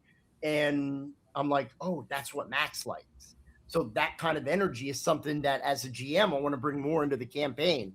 Holy crap. 5 of the people liked that moment around the table. That was good stuff. More of that, right? It's almost like you're wine tasting and getting the reflection from the players. So we found that script change 1 encourages conversation. It encourages positive conversation. It even has a bloopers outtakes reel. So let's just say that I said it, I misgendered someone accidentally. That's a blooper. So at the end, I could say, hey, I'm really sorry I said she when I meant he. My apologies to you about that. That's one of my bloopers. That's one of my outtakes. So we can also own mistakes at the table, which also increases mutual respect around the table. And that's really the whole design of any safety tool, really, is to get the group to work better together so that the content and what's happening around the table is more meaningful for everybody that is engaged. So yeah, script change. I actually, if you check out the Bodhana Group's YouTube, I have, I think, at least 2 panels that I actually did with Bo a number of years ago when we used to run the Save Against Fear convention. Talking about this. I also did an online series. There's tons of videos there if you want to watch them. Actually, we did one with Doug Lewandowski. So yeah, Kids on Bikes. So yes, script change, absolutely one of my favorite tools, and it's easy as heck to use. I think the only safeguard in safety tools in general is that you can't just say you have a safety tool and say you have a safe table. One of the weird rules about safety tools is you don't have safe space until you've had unsafe space. Yep. Yeah.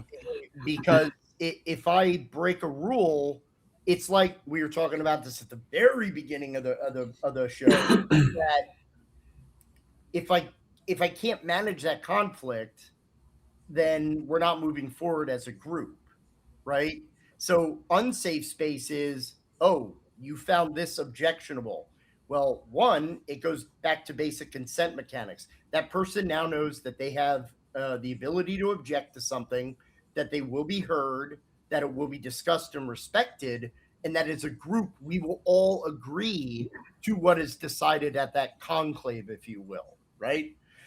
So safety tools, I really wish people didn't see them in such a short-sighted fashion, because when done properly, you can get a lot of very powerful. We had a moment in our, I don't know if I've ever even told you this story, Mike. We had a moment at during COVID, we were running COVID relief groups for a local art school. they had a D&D club, and now that everybody was, isolated, they couldn't play anymore. And we were like, yeah, we'll run sessions for them. It was funded, cool. It was all recreational, really. But as we kind of went through, one of the players was like, yeah, I'm not comfortable with corpse looting, specifically of dragons. And we were like, well, the whole adventure is about you taking credit for killing a dragon, so that's kind of a weird take, but I'll hear you out.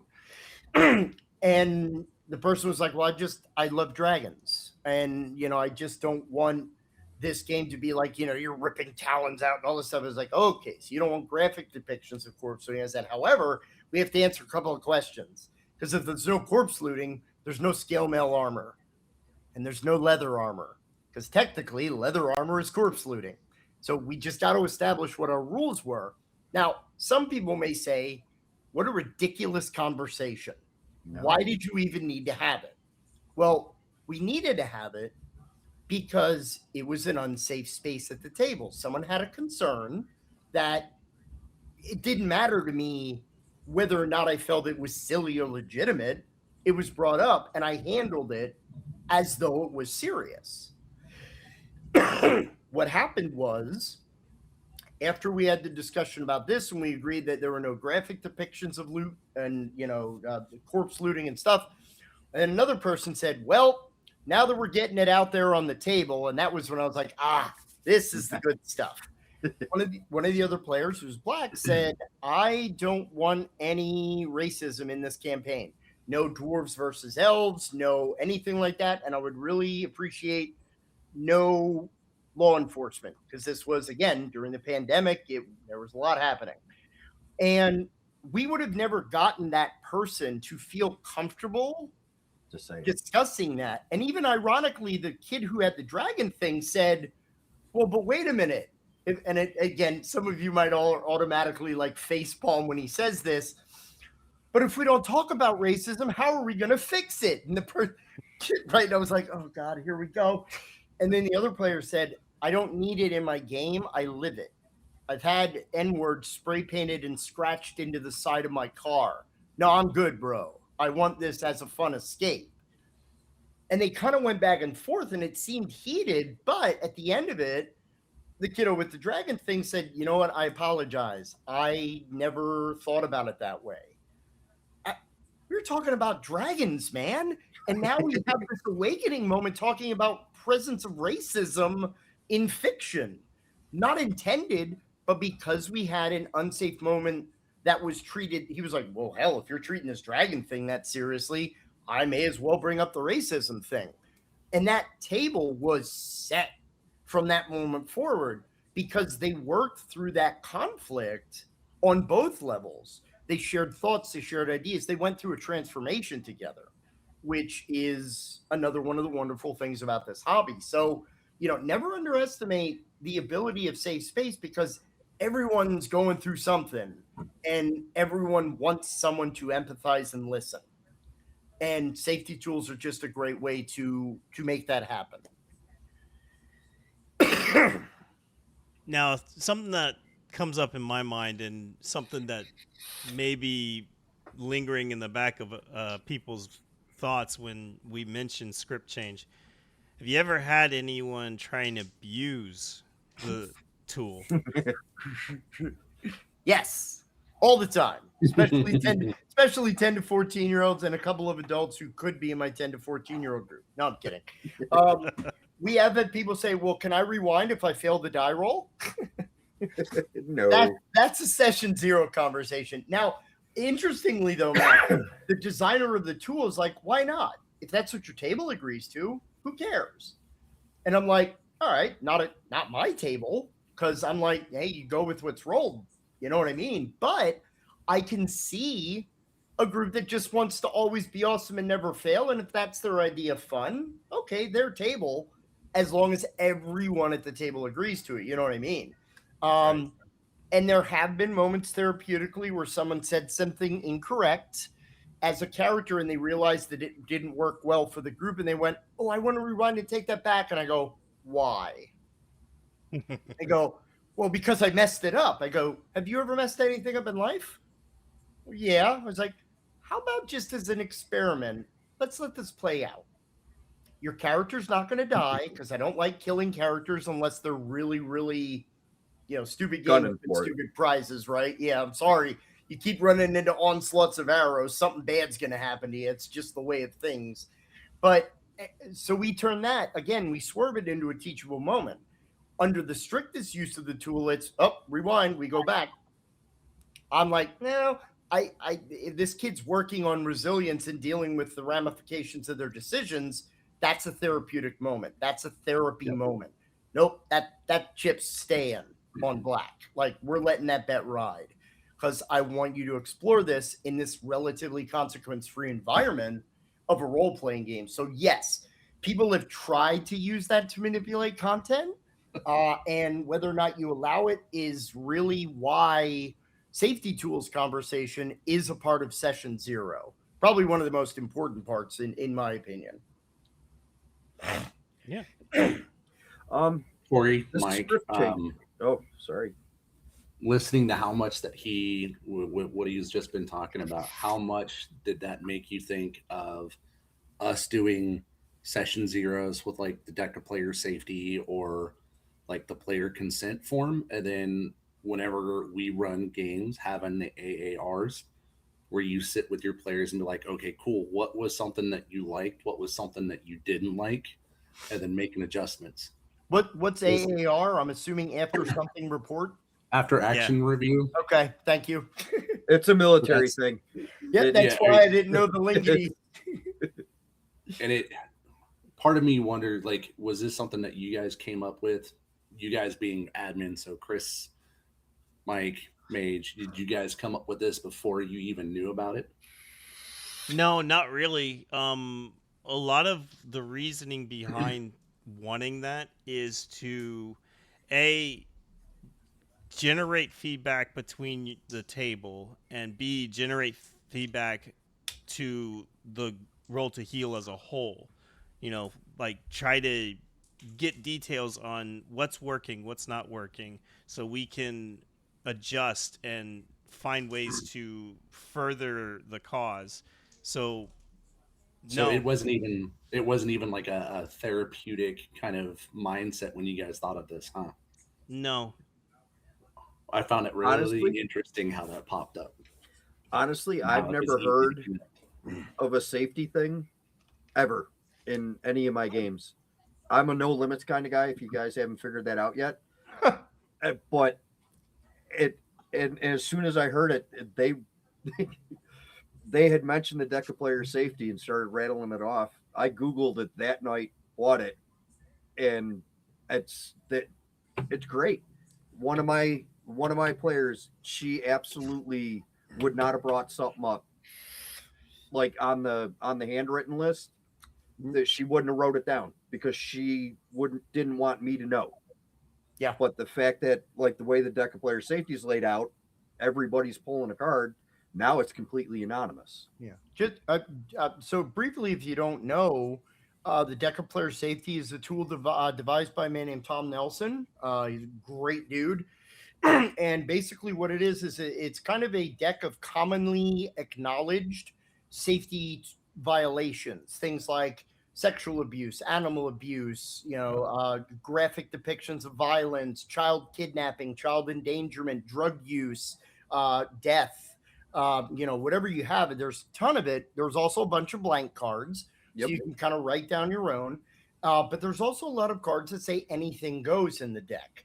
And the whole gist of what you do is you basically have the total number of players plus your GM. You put that many anything goes cards in the deck, and you pass the deck around. Everyone must pick at least one card. Yep. At least one. Now, there are multiple people that will put down multiple. So sometimes as the GM, just to kind of throw the scent off of players. And again, this is just one of those tricks to using it. Because if everybody but one person adds a second card, you kind of know who puts what if everybody put anything goes, right? So as a GM, for example, I have one group where I have a little firebug. And it's always, he's like Beavis. He's just fire. Gen X reference number 8, ask your parents. So, so I put fire setting into the deck and a couple of others because I'm like, well, this is a 10 to 14-year-old group. There is no sexual innuendo, no sexual abuse, no animal abuse, no. Like I put like 7 cards into that deck, and you take these cards all face down, you put them in one pile, you scrumble them up a little bit, then you reveal them all to the table.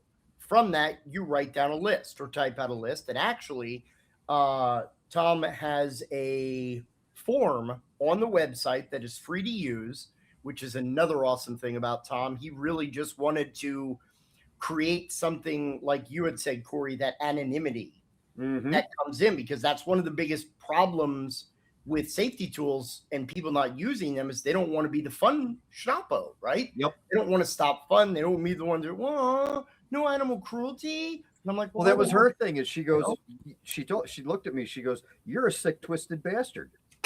You're gonna have fun with anything that gets thrown at you or that you want to throw at us, and I don't want to take your fun away." Right. That's what being a DM's for. Yeah.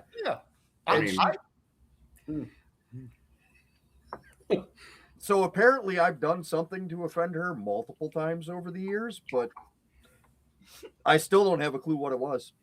Yeah, Quit being a bully. Yeah, it's a beautiful tool, and with the free use of it, I mean, you literally just give your team, your party a link, and they can do it on their cell phone. As long as they go to the link and they tribe, then you have the list there, and you can even print it out. So that way you know it, and you don't know who submitted what, which again, it is very in line with the psychology behind safety tools, like you said. So yeah, that Decker player safety, script change. Every session Bodhana uses those 2 tools. Automatic. Does script change have a physical aspect to it, or is it all online? No, if you get it off itch.io, there is a PDF of like a deck of cards. Okay. So if you have like cardstock, you can print out and laminate your own. If you wish, that's one of like, seriously, for pay what you want, you get like 15 downloads on that page. It's up until recently, Bo would also update the tool every year. So they would add different things to it. Like over time, they added a nonverbal agreement, which is a thumbs up, thumbs down system. So that way people wouldn't even have to talk. They also added picks, squicks, and icks, which is basically their version of lines and veils. I also like that they recommend in the toolkit to give your game an MPAA rating. So just so everybody knows, this will be an R-rated game, and explain the reasons why. So that way people know, oh, this game's going to have violence. This game's going to have swearing. This game's going to whatever. So, yeah. Go ahead, Mike. I'm sorry. No, I was just going to say, it's like, a year and 4 months ago when we were starting Roll to Heal, I had zero clue about any of these safety tools. And now I'm like learning about all these different safety tools and things like never would have even been a blip in my mind when it came to role-playing games. And it's also really cool. Interesting learning what you've done and kind of established without realizing that it's connected to like a safety tool. Like I've done session zeros where it's hey, this is like build your characters, tie them together. Here's kind of the overall what we're going to do. And oh, by the way, here's lines I'm wanting to work within. If you guys have any issues, we'll adjust them. Yep. And having everybody at the table from the get-go be like, okay, this is what I'm cool with. This is what I'm not cool with. And if we do this, and this, we can just fade to black and I'm square. Absolutely. Like dealing with her, oh my God. I just looked at her and said, I don't even know what I'm apologizing to you for, but I'm sorry. You're willing to not put that out in a game means I've already crossed that line with you and you just let it roll. I was like, so whatever it is, I apologize. And unless you tell me, it's just going to keep flowing. She goes, I know you, it's not going to stop because I'm not going to tell you. And I was like, but you can't fix a problem unless you know about it. Exactly. But when it comes out in that capacity of a session zero, you're not impeding anybody else's fun, because I can have fun in a billion different directions. Absolutely. I can't do these 10 things. Oh no. Yeah. That Well, just and means Still so many other things I and can even do. I say having- that just means you okayed 99 other things for me to use. and Yeah. even having that conversation is what, again, from our experience and perspective, is what session 0 is truthfully about. It is a set of ground rules for the table, which is very important, especially, we've talked about this, Mike and Chris and I, just that whole idea when you are skirting this line, right, where, people might have, some mental health concerns or some behavioral challenges or whatever, you want to be extra careful about that so you don't hurt your friends around the table. So maybe even the use of like script change in the future, it might give this person a voice and a vocabulary, because that, when we talk about change of culture and establishment of culture, that's the hugest psychology of any group oriented activity. So that having most people, like kids specifically, we say, well, kids don't know their feelings. Well, are we really giving them the vocabulary to do it? Or is it, boys are told to just get over it and girls are told to tell me all about it? So automatically women are almost designed to be more emotionally centered than men, which is why we then have interpersonal relationship issues between men and women. Hey, thanks, mom and dads of the 50s. You really set us up there.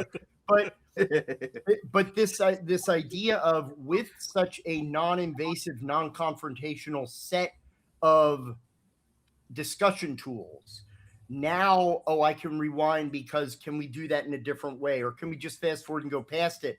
Now I have a way to communicate. And over time, you're going to see, at first people are like, can we just fast forward that? Can we talk about why?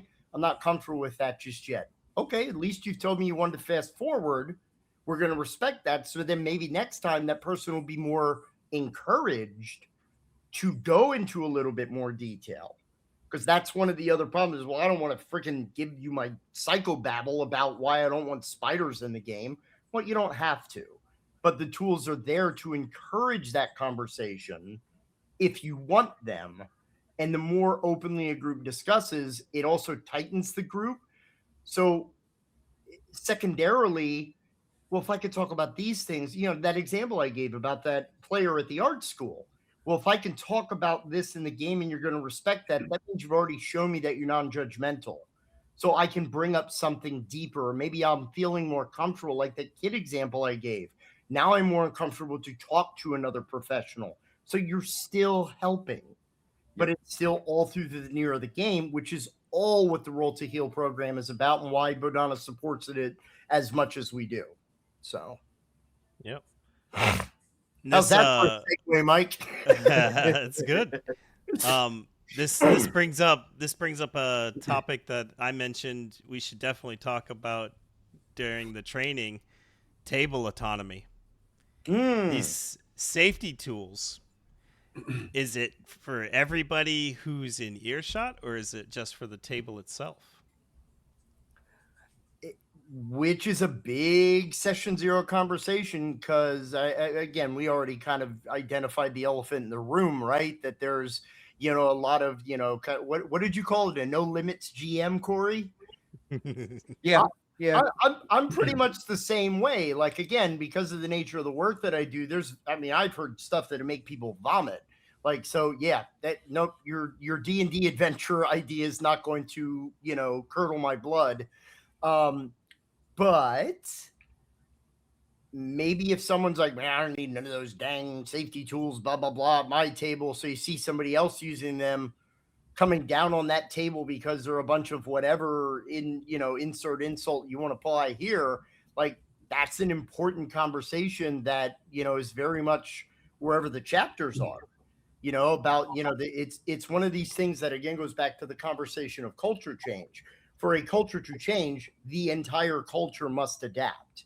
Mm-hmm. So it's not that everyone must use it in the exact same way, but you must respect, this is what we've decided that we use. So if I come around and there's no list on your table, we have a problem, because there needs to be a list. That's part of what our expectation is, right? Like, if I know I quiz my GMs regularly. Hey, where's your list? What do you mean? Did you do deck of player safety? Well, we didn't need it. We talked about it. No, deck of player safety is so people can anonymously report on these things. That's an expectation of my organization. Now, again, what level that takes with Roll to Heal is for you guys, but that's a big part of developing that. Yeah, there is autonomy, but it also is, like we said earlier, that mutual respect, right? Of this is the reason why we're doing this, and this is what we believe philosophically and ethically when we're doing what we're going to do. You may not be doing this for clinical reasons, but there is very clearly an ideological reason for why you have chosen to do this in the way that you have. So that encourages, maybe you're going to be learning something new here. And that's not a bad thing. We'll help you along the way, which is the other part. I know not everybody's used to using safety tools. I've been using them for years, so I'm very well versed in getting around people being quiet at the table. Not everyone has, and I again had the benefit of, I work with sexual abuse and violence. I've had a couple of disclosure groups over the years that I was like, man, I need a vacation after hearing that. So something at the table doesn't shock me. But that doesn't mean that anybody at my table will not be shocked or shockable. You know what I mean? So, yeah. Yeah. All right. So we talked about script change. We talked about player safety. There any other safety tools that we want to mention? As far as specific tools, the only thing I would mention is if folks are really interested in learning more about the topic, I believe they still offer the Monty Cook Games, who do wonderful games like Numenera, The Strange, No Thank You Evil is a kid system that they designed. If you go to the Monty Cook Games website, they do have a consent in gaming book that should still be a free downloadable PDF that will give you, for your personal use, a whole host of tools. Because everybody's got to flag plant their own brand, so you have people that have created their own approaches to things like this. So that's a phenomenal free resource for people that even want to understand more of the psychology about it, understand different ways to implement the tools in general. So I believe Monty Cook Games still has that as a free resource. Okay. I was trying to see if I could find it real quick, but yeah, Monty Cook is MONTE. Mm-hmm. Yeah, montycookgames.com. Yeah, and it should have or you can just look up consent in gaming, Monty Cook Games. I hope they still have it. Consent in gaming. Let's see. I think this is the form that Tommy was using when we were running Delta Green because he asked us to fill it out. Yeah, I felt bad. He asked me to fill one out, and I was like, dude, you're good. Send it. That's one of the things is they had the I believe it was a Google form that you could fill out. Yep. Yeah, that's Monty Cook. Yeah, because that's another great resource that we use that we reference in our training. That if you want to read more about it, there's plenty of info out there. And props to Tommy for pulling that one. Yeah. What's that? Yeah. He said good job for Tommy for pulling it. Oh, yeah, absolutely. Very ahead of the curve.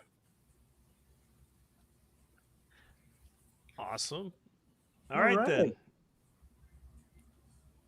Corey, Max, got anything else you want to add or ask before we move on? No, I'm just fighting jet lag. I mean, I appreciate you coming on, man. You're a trooper. Absolutely. All right, then. So we've been talking for about over 2 hours now. Why don't we talk a little bit about branch riders? All right. So branch riders, and what kind of publisher would I be if I didn't have a copy right here next to me? Yeah. So it's right here. So Love Branch it. Riders is a narrative form role-playing game that was designed in collaboration between the Bodhana Group and Onyx Path Publishing. If you know your game designers, Eddie Webb, who is the designer of Pugmire, and Eddie has worked on a ton of different systems, including G.I. Joe, Transformers, Cartoon Action Hour. Like Eddie's been in the field for a long time. The basic set of the game is that you come from one of 8 genre-based realms. So, like I said earlier, there's a superhero realm, a steampunk realm, sci-fi, youth dystopian future, fantasy, just all kinds of stuff. So there's something literally for everybody. So you come from one of these realms, and you're kind of like handpicked. Like you can see the enemy of the game, the Blight, for what it is. So you're tapped. You go to the Nexus. You're trained to be a branch rider, and your job is to go to the 8 realms. Kind of like it's very mission based. So, we have a level 2 blight emergency emitting in the chain. We need you to respond, find out what's going on. We have limited intel about what the problem is. You need to go find out what it is, solve the problem. Here's the mission parameters. 1, the 8 realms were separated from each other by a magical barrier we call the curtain. This was to prevent the blight from connecting with blights from other realms and creating mass chaos, which is the reason the blight exists.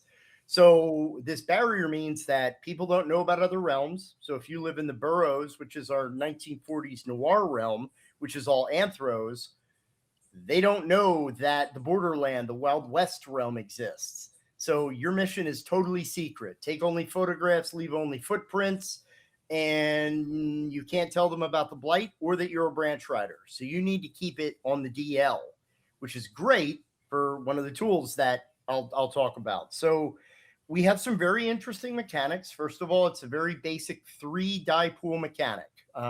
Dice range from a D4 to a D12, and you basically build your pool out of 3 main components. One is called your approach. So in our system, we don't have strength, dexterity, intelligence, con, and all that stuff. We have approaches like creative, forceful, observant, knowledgeable, and social. So how are you trying to solve this problem? What's your goal? Then you combine that approach with a technique. Technique is either a skill, and in the game we have 11 skills, and they're kind of the normal thing you would see, like subtlety, communication, culture, tools, integrity. As a starting character, you only gain access to 10 of those 11. They're also die coded from D4 to D12. Or you can use a gift, which, because we have genre-based realms, each of those realms gives you a selection of powers that are also genre-themed. So if you come from the superhero realm of the Heights, just pick any Marvel superpower, and that's pretty much your gift. Like pyrokinesis, stretchy arms, spider walking. I don't care. It's your character. Do whatever. Now, gifts are typically coded starting at a D8, but they can be increased to a D10 or a D12. Now, the third die is the most interesting. This is called your situation die. So in the game, we have a tool called the exposure tracker, and it's a tracker that goes from 0 to 10. 0 is white. There is no blight emergency. Your situation is a D10. As your table of hopefully not murder hobos goes, it just starts like, D&D groups, like, we're going to just create chaos. Well, in Branch Riders, the exposure goes up because you're making yourself more apparent to the bad guys. They know you're there. They know that you're looking for them. So the higher your exposure rating, the lower the die you roll for your third die in the pool. So again, 3 die that are ranging from D4 to D12. You roll those 3 dice, and it's a very simple improv resolution system. If you get 3 successes, that's a yes and. You get what you want plus a benefit. If you roll 2, that's just a yes. You get what you want, you do the thing. 1 success is kind of like Powered by the Apocalypse. It's either what we call a yes and or a no and. So it's either you succeed at a cost, so you do what you want, but there's a complication, or you fail forward, meaning you don't do what you want, but you get something beneficial happening. And then 0 successes is the worst. That's a no and. You don't get what you want, and it gets worse. So Other kind of interesting things, GMs don't roll dice in branch riders. Players roll all of the dice, even defense rolls, which are called shots by the blight. So when the blight uses a power, it might say, oh, you have to make a forceful plus art defense check. So you would roll your forceful skill or your forceful approach, your art skill, and the situation die. If you get at least 2 successes, you don't get hit. You don't take any damage. Now, damage in our system is also narrative. We use condition cards in the system. So hurt is my most popular example. Hurt is a basic level condition. It's a yellow card for all you soccer fans out there. So if you're hurt, this means that your situation die is a D4 when you're trying to do something involving what part of you got hurt. So if your character gets shot in the arm and you try to use that arm to fight, no matter what the situation die is, you're rolling a D4. That's how you're impacted. Now, if you get hurt again, now the enemy's like, oh, I shot you in the arm. I'm going to clean you with a baseball bat in that arm. Now your hurt condition turns to wounded, which is an advanced or a red card condition. Your character is only permitted to have 2 red cards before you are out of the scene, or if you're playing really harsh, till you're dead. And we also have green conditions, which we call edges, which are things like encouraged, prepared, strengthened, and you can strengthen each other. Green cards act as condition armor or stage down. So you can turn a red into a yellow, and this could be a healing potion, or I throw you a set of armor to wear, or here's a magical force field. We wanted to not have our book be 87 million charts that you roll on. There's literally like 3 charts in the whole book, and it's all narrative. So all the GM has to focus on is telling a compelling story and narrating what the die roll is based on what would be cool for the story. That's it.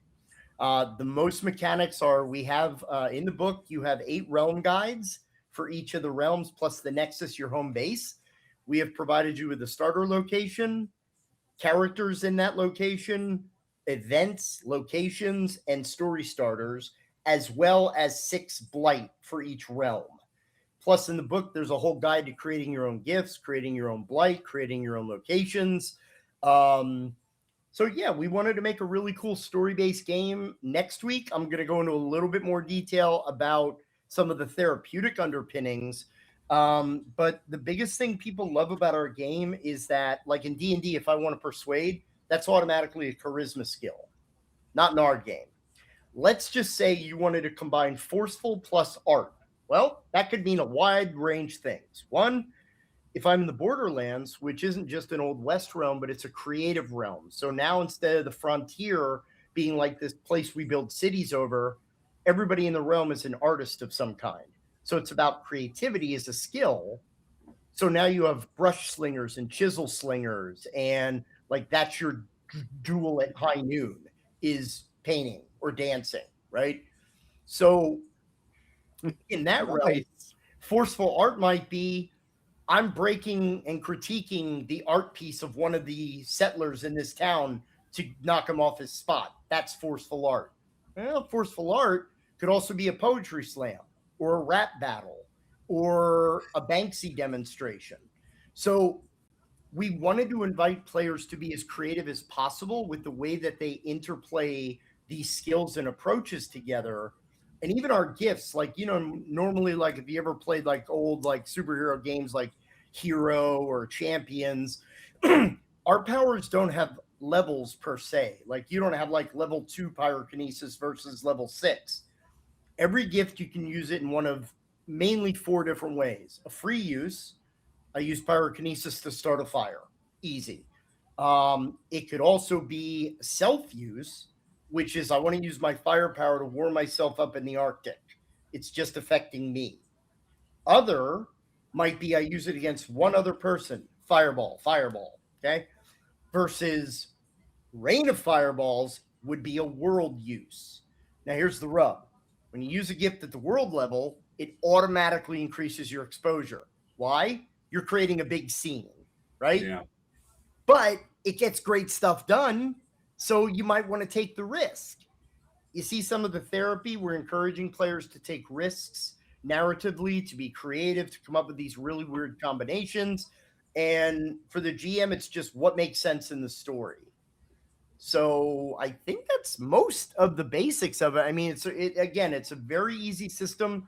Characters can be made in less than 20 minutes, and players pick up on the game system after the second roll that they make. And the only real stats you have to watch is the blight are statted with basically energy, which is kind of like their hit points. So this many attacks takes one out, and they have power levels based on the exposure chart. So if you're fighting a blight and your exposure is at 1, they only have access to certain powers.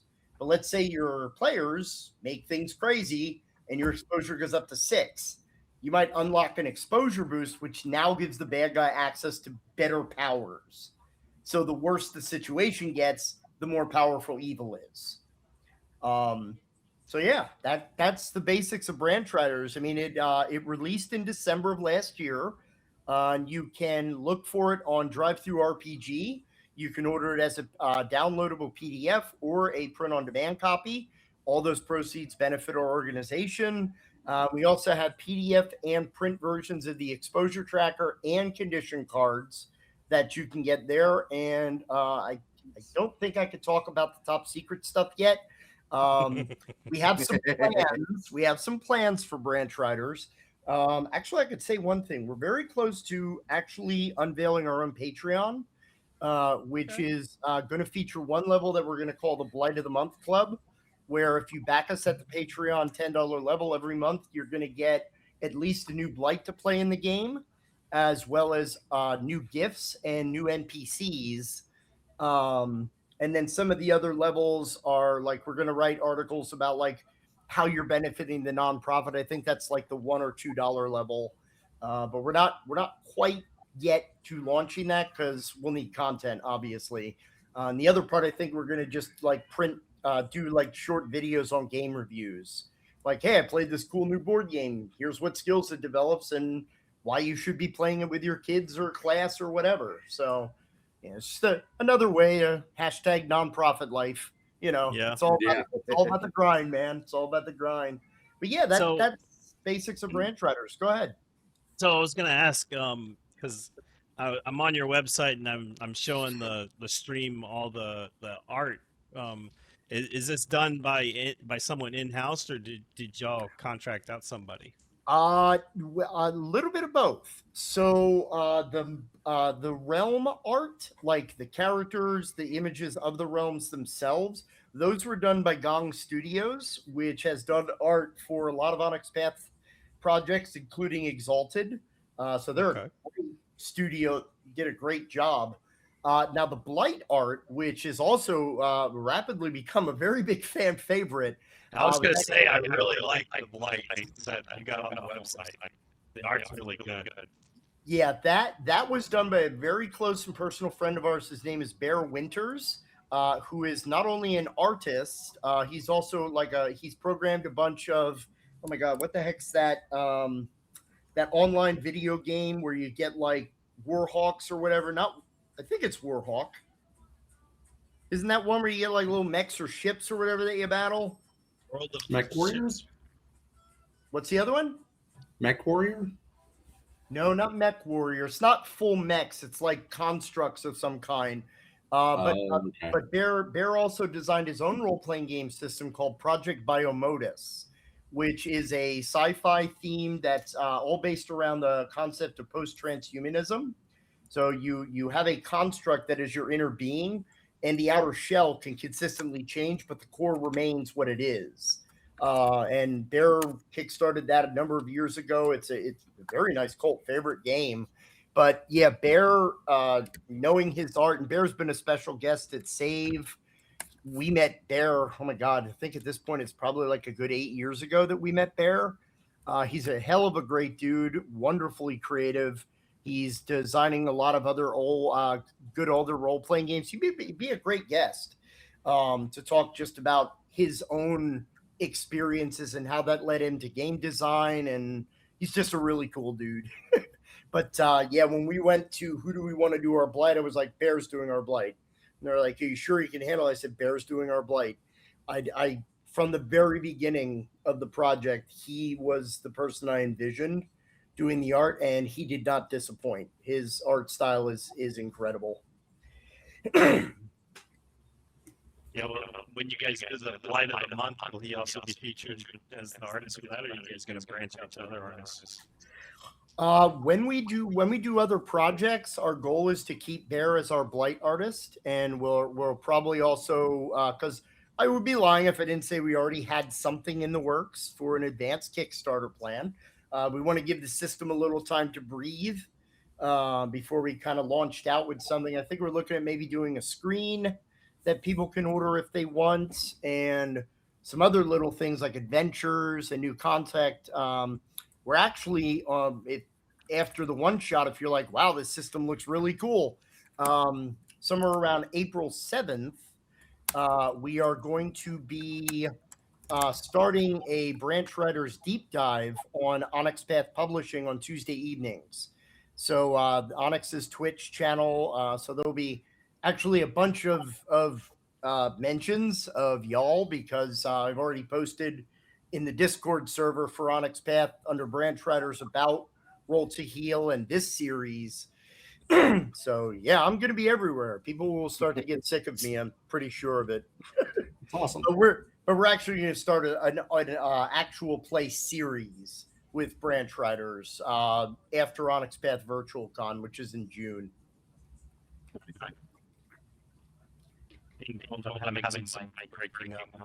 Hopefully it's fixing itself. You're a bit robot-y again. Yeah. Seems to be the cause. I don't know what it is. So I mean, next week we'll go into a little bit more detail, I guess, about the system and some of the mechanics and stuff. Maybe even talk a little bit about each of the individual worlds and realms, because I think that'll help. And I know that we're also going to make characters next week as well for the one shot. So that's going to be awesome and fun, just seeing all the cool ideas everybody comes up with. So yeah, if you want to check it out and support the cause, I mean, you can definitely go and purchase Branch Riders. Very easy to play. Kids as young as 8 have played the game. And I think other than that, I know that just going to the Bodhana Group website, if you're local to us in York or Harrisburg, PA, we're running D&D based recreational summer camps for kids. We also have a ton of ways to support us through either GiveButter, PayPal. We have a coffee that is set up online, as well as our upcoming Patreon. I think that's all the lokes.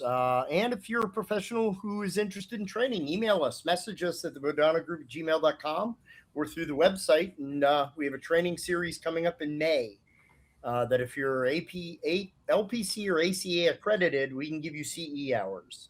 And you'll learn how to implement role-playing games into your practice. So I think that's all my plugs. I didn't know if there were other questions. I was kind of taking advantage of the moment.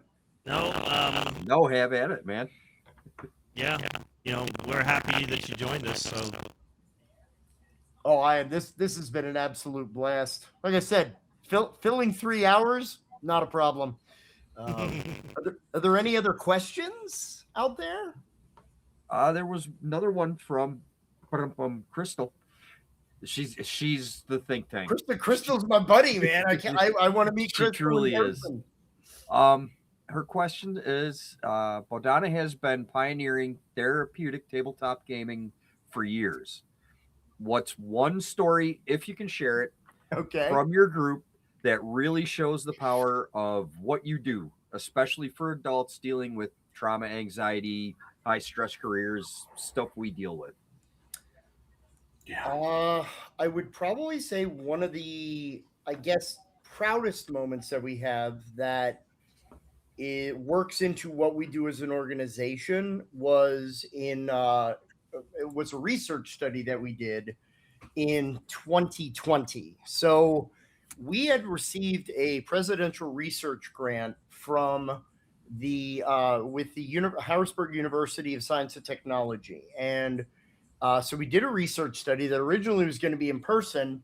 We got the approval sometime around like January of 2020. I think you see where this is going. Yep. So then March hits and they go, no, you're not meeting with people in person. So we went, crap. We had to move it online. And the study was measuring the efficacy of tabletop role-playing games for adults with social anxiety. So specifically, what we did in the study was we had a control group, which was people just meeting together watching Stranger Things. Then we had kids on bikes as our chosen system for the study. We had a recreational group of social anxiety persons playing kids on bikes. We then had multiple therapeutic groups that we were running all at the same time. Just some people had like mild social anxiety. Some people had, heavy, nobody that was very severe because they're not indicated for group. And the whole thing that made the study different was that most studies, and I know that Royalty Hill has done a very nice read of a lot of the literature that's out there, was one, there's not a whole lot of literature out there, at least at that time. Yes. Right? No. And most of those studies were what we would call, I can't remember the word right now, but mostly like, Bob's been playing role-playing games for 30 years. How do you think that analytical? That's what I was looking for. How do you think that helped you out, Bob? And Bob would say, well, but we wanted to make sure that we were actually using standardized metrics in our study because we didn't want analytical. We wanted a data-driven study. So it was research indicated. So one of the things that we did, which was a little different from most studies, is we were like, well, we're working with adults with social anxiety. So first of all, let's use a screener to make sure of what level of anxiety the person has. So we would be following treatment guidelines according to CBT, but also let's use something called the SPIN 17, which is the social phobia index. Let's use the GAD-7, which is a generalized anxiety disorder scale. Let's use the social skills inventory, a modified version of the SSI, and then something called the GRSS, which is the group relatability satisfaction scale. So we wanted to use actual data because we ran these groups for about 3 months. But depending on the type of group that they were in, we would provide like heavy therapeutic or lightly therapeutic or no therapeutic. And we just wanted to see what changes in these self-assessments and outside assessments were. And some of the amazing, we didn't, we only had a sample size of like 36, which people are like, well, that's not valid research. And I'm like, yeah, welcome to social sciences. Like, sorry, this is a role-playing game. I can't have a group of 200 people. That's not. It's a very niche crowd. Yeah, exactly. And as far as replicability, which is another thing that we have to replicate the study, well, every table's different. So how they respond to the intervention, even though they're similar, is going to be dependent on the client. So a couple of things we found out. One of the greatest stories in this is one of the players had chosen of their own volition to make their character themselves as a teenager. And they stated what they were like. They said, but I'm going to respond to things differently than I did as a teenager. We went, okay, cool. We were very much like, put as much or as little of yourself into your character as you want. It is up to you. That's our study. And through this study, we basically had created NPCs that were reflective of self-derogatory comments and self-statements that are very negative. That's a hallmark of social anxiety as it was presented. So this player is basically going through this and they're having all the feels. Like this NPC is like, man, this mother just reminds me of my dad and and literally they said, it prompted me to go talk to my therapist because I'm like, what the hell is happening here? I'm playing a game and I'm having reactions like I'm talking about my father. And the therapist is like, well, obviously it's something you haven't dealt with yet. Let's talk about what some of those feelings and some of those things were. And that was probably one of the biggest discoveries throughout the study, was that this narrative exploration leads to awareness and awakening. Remember, I went all the way back to the beginning of our presentation, Bodhana, leading to an awakening or an understanding. So the natural fabric of the game, they were having emotions and feelings. Did we intend that? Yes. The exact intent? Not exactly. I didn't know how they would respond to everything. They could have closed up and not opened up. But it was kind of shown to us that this practice of using the game is less confrontational, less invasive. People are more engaging with this fictional construct. And it's what we call in drama therapy and other practices as like scaffolding or aesthetic distance, where you have a distance from the real to the fictional or the imagined. And we kind of shorten and widen that to borrow a little bit of Sarah Lynn Bowman's bleed concept, right? We wanted to heed the bleed. We want transference in this instance. We want you to feel the feelings that are part of your diagnosis so you can identify how impactful they are to you. And one of the other big success stories is I still hear word that one of the research groups still plays together. Nice. 6 years after the study.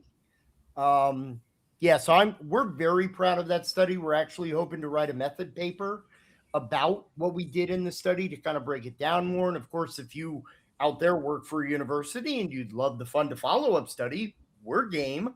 No, very much pun intended. But yeah, we were published in 2022 in the Journal of Social Work with Groups. It's a peer-reviewed journal. So yeah, we are very proud of that. We think it helps set a standard that gaming as a therapeutic intervention is still kind of new to a lot of people. Technically, the exploration of roles and narrative construct is not new. Freud was talking about this way back upon a time. Like I didn't come up with anything earth-shattering. I started in 2010. People have been doing this for 30, 40 years that I've talked to. It's just the specific application that's different.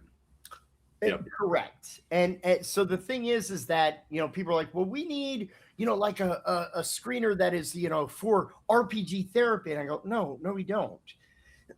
Our RPG therapy should be measured by any other research-driven instrument. If I'm working with depression, I use Beck's inventory. Why? It's a research-driven instrument measuring depression.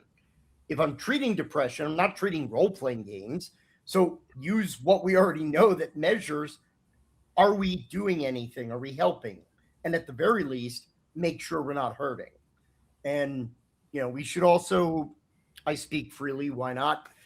We should also always make sure that as a domain, I say this to all the professionals out there, please, let's be focused on getting together about this modality so we can establish best practices that are not based on, well, you have to be licensed. I'm not licensed. I've been doing this for over 10 years.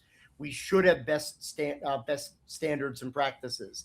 We shouldn't be worried about our book and flag planting. We should be worried about making sure that this is an effective method of providing therapy using role playing. So we should be working together. There's tons of clients out there. We can do more good working together than we can being motivated by our own interests. So there you go. Can you tell I'm not very shy? No, not at all. No, not me. Yeah, I'd probably say that's one of our proudest moments and one of our biggest revelations, because that was, again, very much a limited scale involvement when we did the research study, but it seemed to have very, very long yielding possibility. I mean, the study's been viewed, I think, over 3,000 times, and we've been cited in a lot of other journals, which is always, I did not put published peer-reviewed author on my bingo card in 2020, but here we are. Well, I mean, I remember when we were reading some of these studies, and one of the things that I thought, and I'm pretty sure I said this too, is not so much be part of one of the studies, but like be a fly on the wall to see like the behind the scenes of how things are set up and what their train of thoughts are and things like that. Just like being able to observe that and see how they come up with these systems and setups to make these studies work. Yeah, it's a fascinating process, like dealing with like an internal review board. Every study worth its salt has to go through an IRB with a panel of experts to make sure of like your study design, and making sure that everybody has the proper qualifications. And because Matt Verrett is one of the members of our board of directors. He's a registered therapist in Canada. Specifically, I believe he's on Ontario. So he was one of the therapeutic partners. I was one of the therapeutic partners. But then our recreational group was run by one of our co-facilitators who does not have a therapeutic degree. He was trained in the Bodhana model, and he's, again, to facilitator model. This enables me to hire good GMs, train them, and I oversee the therapeutic process. So he ran the recreational group.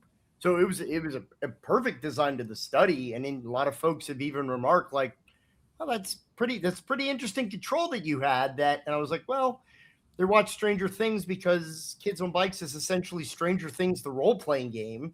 So it fits with the theme. So that way it doesn't, well, I like this theme over this theme, blah, blah, blah. And a lot of people also really acknowledge the fact that we didn't just do D&D, which is, a lot of people refer to this as D&D therapy. And I'm like, no, I understand where you're coming from. It's easy. Most people know D&D. It's the most ubiquitous role-playing game system that's out there. Doesn't necessarily mean it's the best one for therapy, but I work with kids that need that rule set with maps and minis. Some kids really like that, that hands-on kind of a thing. Yeah, it has its place for sure, but we need to study the system of the therapy, not the systems used in the therapy necessarily. Yeah.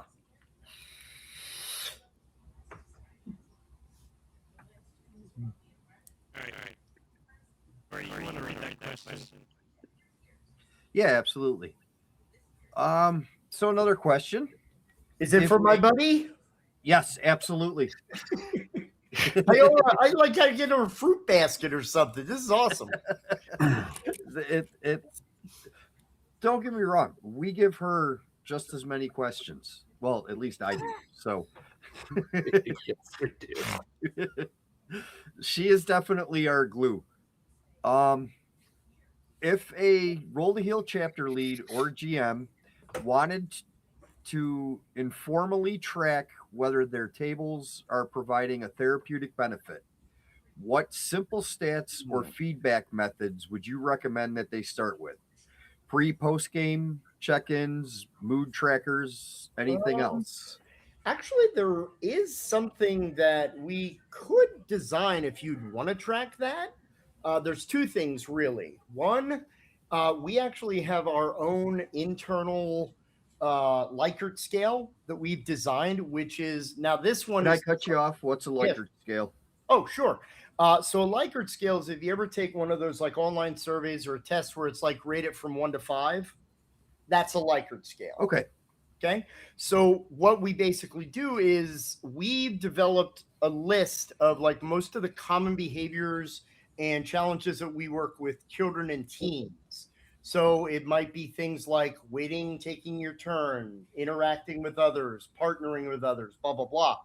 And what we do is we do kind of a pre. So when the client comes in, we have the parent take that scale, and then we send out a follow-up every 6 months to basically say, how do you feel your child has progressed with this? And, put any in bold if you think it's extreme. You could use something like that, listing out what most of the reasons why people have come there. Like, have I engaged more socially with other people? Have I spent less time by myself? Am I less sad? Am I less anxious? Like, again, you want to focus more on like behaviors rather than like targeted goals of any kind.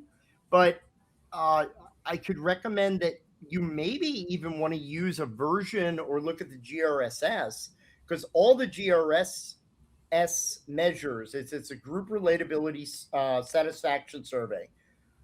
Is the group focusing on the stuff that I came here for? So it's not necessarily clinical. Now, of course, in clinical application, it's a very reliable tool, because it's like, no, you didn't talk about anxiety at all, and that's why I'm here. What the hell's wrong with you? But I think something like that, if you wanted to track overall like happiness, connection with other people. The trick would be developing a scale that would be non-clinical, but also amenable to the largest swath of the group that you have and what brought them to roll to heal. So it'd definitely be like a big, board discussion, probably, or founder discussion, just about making sure you're in line with that. Because yeah, you want to make sure that people are having a good time, that they feel safe, etc., etc. Really, it just depends on what you're measuring and what you want to keep track of, because it is a good idea to induce some kind of satisfaction to your process. So an annual survey at the very least isn't a bad idea. You just want to be careful about how you orchestrate or design it. Oh, one more. We never hold her to one more, by the way. Yeah, it's okay. In my mind, I'm like, one more time.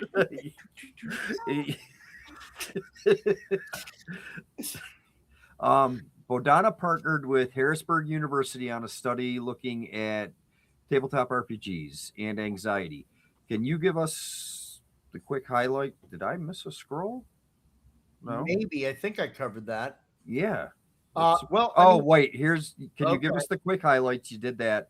What Okay. surprised you the most about the results when comparing therapeutic groups with regular casual play groups? I wouldn't say necessarily surprised us, but one of the things that we did see indicated was that no matter the intervention, whether it was recreational or whatever, everybody to some degree, probably, no, I would say probably except for the Watching Stranger Things group, they're kind of like, yeah, watch Stranger Things, what, no big deal. But every group, whether it was low to moderate or high, all reported depth into understanding the challenges of what their condition was.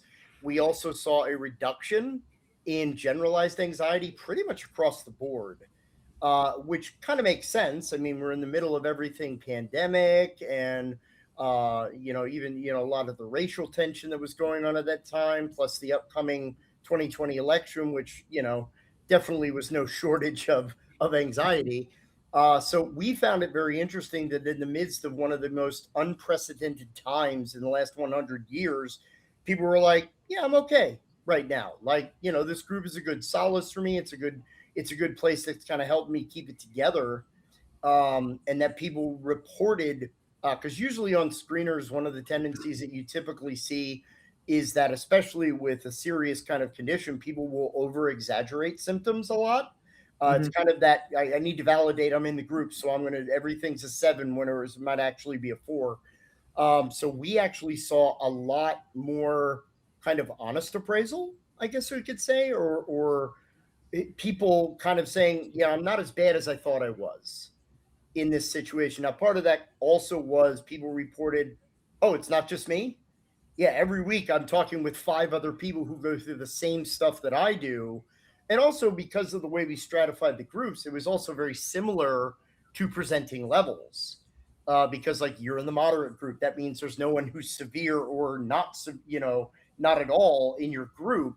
So, which again, kind of, behests that people had stuff in common. That's another thing in therapy. One of my jobs as a therapist is I call it the "you're not crazy" moment.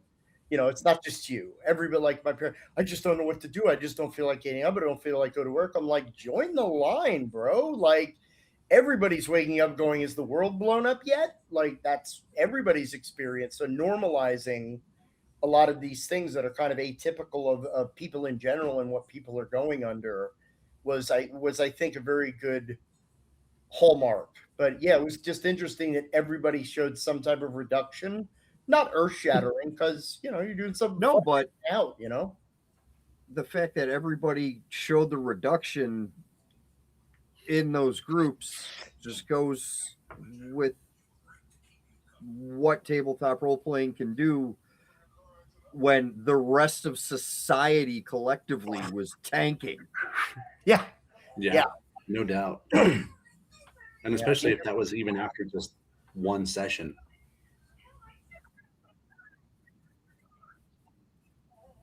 Yep. Oh, well, that's when because every group couldn't get together anymore. So, I mean, that's when, what was the most, people were like, the most popular phrase of 2020, you're muted. Like, that was the most used phrase of 2020 because everyone's like, you're muted. Could you turn the camera on? Like, that's where we were. So, even like every online group, like, I even saw people I haven't played since college, but I wanted to reconnect with my college buddies from like 20 years ago.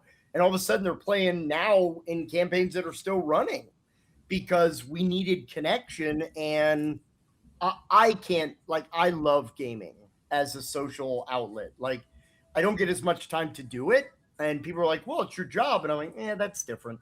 I mean, I still have fun doing what I do. But like this past Friday, I had the opportunity to go over to a friend's house. We got to play 3 board games and I didn't have to worry about client anything. And I was like, damn, I miss this. You know what I mean? But gaming's always been a part of my life. I think maybe I took a 4-year break when I thought I was going to be a retail giant working for Best Buy. So, yeah, that worked out. Actually, it did in one aspect. That's where I met my wife. Oh, yeah. 25 years this October. So, yeah. So you guys can hear me, but can the stream hear me now? Oh, I know you're clear for me. Hopefully the stream. You sound a lot better now. All right. It looks like I'm coming through on the stream. Crystal, clarify. Barely that time. Huh. Well, Crystal did make the go. statement that hope the questions aren't too hard on you. Oh my gosh, no! I love questions like that. Honestly, a lot of people, I don't think, ask deep questions. One of my other things I talk about, I know I've vented to Mike and Chris about this. I hate when people discuss this approach in very magical, flowery language, like, well, you're battling the dragon in the game, and that means you're battling the monster inside. I'm like, stop that. This is therapy. Like, this is an actual method where you're using therapeutic practice. Don't talk about what it is. It's magical on its own because of how we can use the power of play and recreation in this way to get people through struggles. Like, it's amazing that we can do this, but that's only if we respect it as an actual clinical domain, not if, like we discussed, like it's some magical potion. Because I've worked with plenty of kids where after 2 or 3 sessions, I'm like, Mom, this ain't going to work out. Well, why not? Well, your son or daughter only wants to play, which is great. But we've also had some kids that couldn't separate their character identity from their identity, like people with schizophrenia or schizoaffective disorder, typically not indicated for this type of approach. There are also some kids who can't, like some folks with intellectual or developmental disability, can't follow a contiguous storyline. So it's not a magic pill that's going to fix everything. It's work, just as much clinical work as anything else. It's just we deliver it, as Neil Young would say, it's a kinder, gentler machine gun hand. You know what I mean? Yep, that's fair. All right. Any final thoughts or questions before we wrap up for the night? We're hitting the 3-hour mark. Woohoo! No, I'm excited to learn more. I am. You raised a lot of questions within me, within my course of life. Well, this whole thing has all of it has. Yeah, just examining our own play is always a fascinating exercise. Like, like I said, the character you play at 12 versus the character you play at 20 versus the one you play at 40. Our characters change and grow with us. Absolutely. It's just a shame so many people, like, I still get people I used to play with, you still play that? And I'm like, dude, I have a nonprofit based around it. Like, what are you talking about? Do I still play? Yeah, of course I do. But then they look at me kind of like that. Oh, dude, what happened? Like I'm still playing like Nintendo or something. It's like, or I don't know, something childish. I'm like, this isn't childish. The hobby grows with you. I mean, just look at all the different games that are out now that weren't out then. The level of depth and design that we see. Also, I love that all the marginalized communities. Like there's one game, Chris Spivey, Harlem Unbound. It's basically a Cthulhu game, but it's set during the Black Renaissance of Harlem. So and one of the questions people said were, well, you're all playing a black character. And people are like, well, how do I role play black? And he's like, for the love of God, don't role play black. Like, this is not Soul Man. Like, you know, we're away from the 80s for a reason, dude. But right? And then there's the worst part is all three of us had the same reaction. Yeah, right? The face palm. Yeah. Well, there's another game, Blood in the Jiangxi, Blood in the Banquet Halls, which is you are a member of a family of Canadian Chinese immigrants, and you run a restaurant during the day, but you fight supernatural beings at night. And the same question came up. People were like, well, how do I role play Chinese? And they're like, no, you don't. You role play a character. Like, again, this is not 16 Candles, okay? Like, it's not the 80s for a number of reasons, but those people are putting their experience into games. So now you're learning about like culture and learning, you know what I mean? It's fascinating. Just the level of design that we're at right now that we really weren't in the 70s and 80s. So Max won't say it, so I will. Okay. Robert Downey Jr., Tropic Thunder.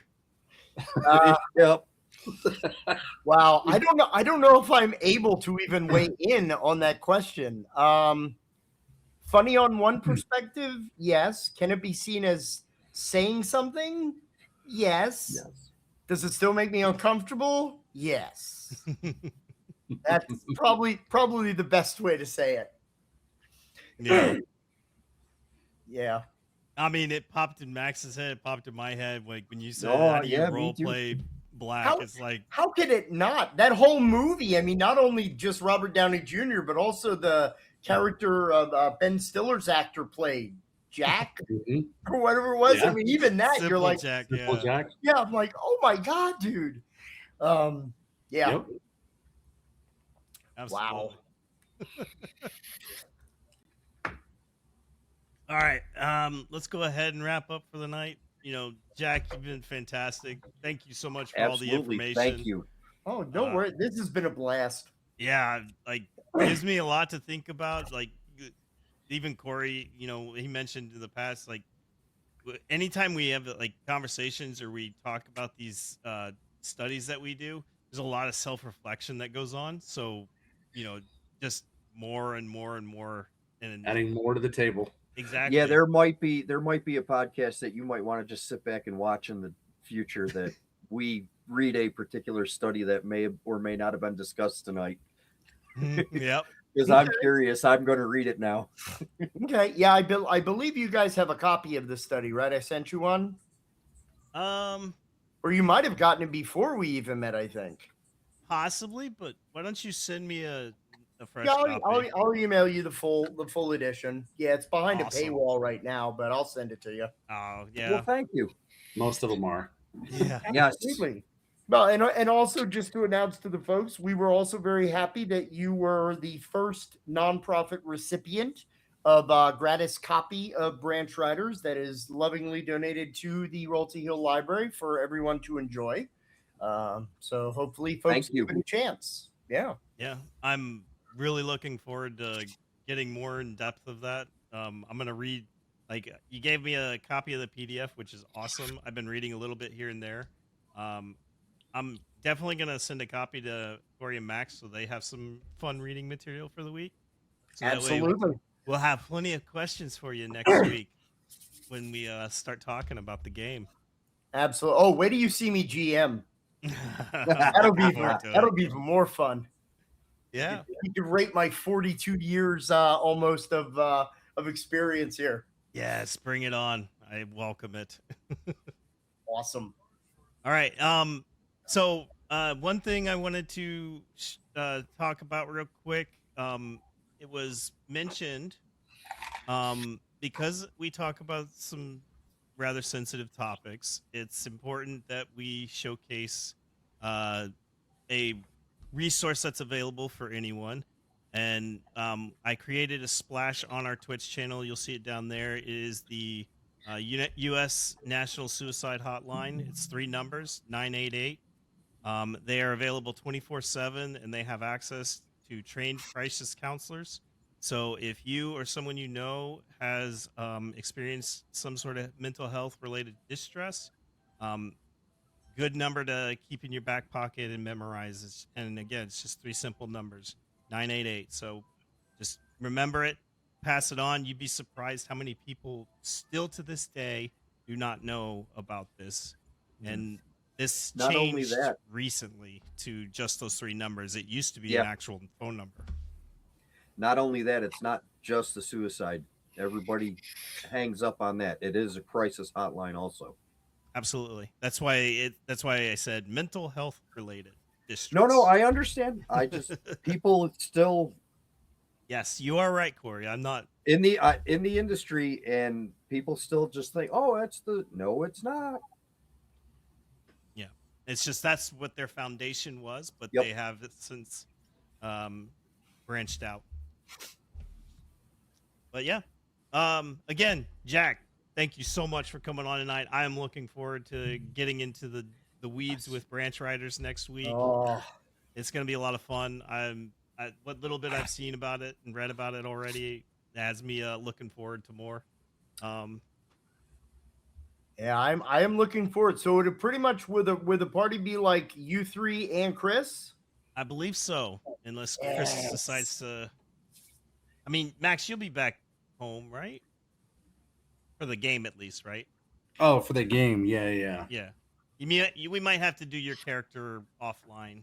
I don't think you'll be available next Saturday, but that's okay. Okay. We'll get Chris on next weekend, so that way, you'll have the 3 of us to make our characters, and then we'll collectively get with Max and get him squared away before. Yeah, that works for me, man, and we'll have links aplenty. So yeah, thank Sounds you all awesome. for tuning in. Thank you. Remind me of the person's name. All the questions. Crystal. Crystal. I don't know why my brain keeps thinking Carol, which I know it sounds somewhat similar phonetically. Crystal. Thank you, Crystal. They were not hard questions at all. They were the questions I wish more people would ask. So Absolutely. Thank you. She called you Jake. Yeah, I probably deserve that at some point. Actually, most people call me John, and I'm like, that's not my name. They're like, Yeah. Jack's not short for John? Well, to some people, maybe, not me. So even though Jack gave his whole spiel about the Bodhana Group, please go check them out. The bodhanagroup.org. They are a nonprofit like us. They are a partner with Roll to Heal, and they are doing fantastic work on their own, and they're helping us continue to provide fantastic work on our end too. And we've been greatly working together and communicating with one another for about 8 months now. Yeah. And it's wonderful interaction that we have every time we sit and talk, me, Jack, and Chris. And we look forward to this journey we're going to take together and the things we're going to accomplish. And I'm hoping and really hope that it all works out where we get Roll to Heal and the Bodhana Group together at Origins this year. Would be awesome. It would be fantastic to see that happen. And we'll go from there for sure. So yeah, and Branch Riders, check it out. It like things I've read about it so far, I really like it. And he's got his own website, branchriders.com. So you can get it there, and like you said, Drive RPG. But please, spread the word about Bodhana Group, Roll to Heal, and we've got the Discord. So if you got any questions or comments about the stream tonight, we've got the Roll to Heal Table Talk channel. You can go in there and plug it in. We also have Roll to Heal's website, rolltoheal.org, and our Facebook group, which is Roll to Heal. So you can find us. And again, one last shameless plug for our fundraiser for Gen Con. Please spread the word. Get the word out there and let people know that we are going to Gen Con this year, come hell or high water. we would just appreciate some people to support us on the funding side, and everything that we get for that is going to go towards Gen Con. So just keep spreading the word. If I could drop one more thing just for everybody out there, folks are always asking the question of, how do I support your nonprofit? What's the best way to support a nonprofit? Do you want this? Do you want that? And I go, there are two things to best support a nonprofit. One, money. Money keeps the lights on. Money pays for tech programs. It pays for gas. It pays for hotels. It pays for materials like ink and paper. All those costs that people don't know that goes into the running of a nonprofit, and spreading the word. Those are the two best things that you can ever do for any nonprofit, because that's what keeps the engine purring, man. So, yeah. Absolutely. All right. All right. With that, have a wonderful night, everyone. Enjoy the rest of your weekend. We'll talk to you guys next week. Be well.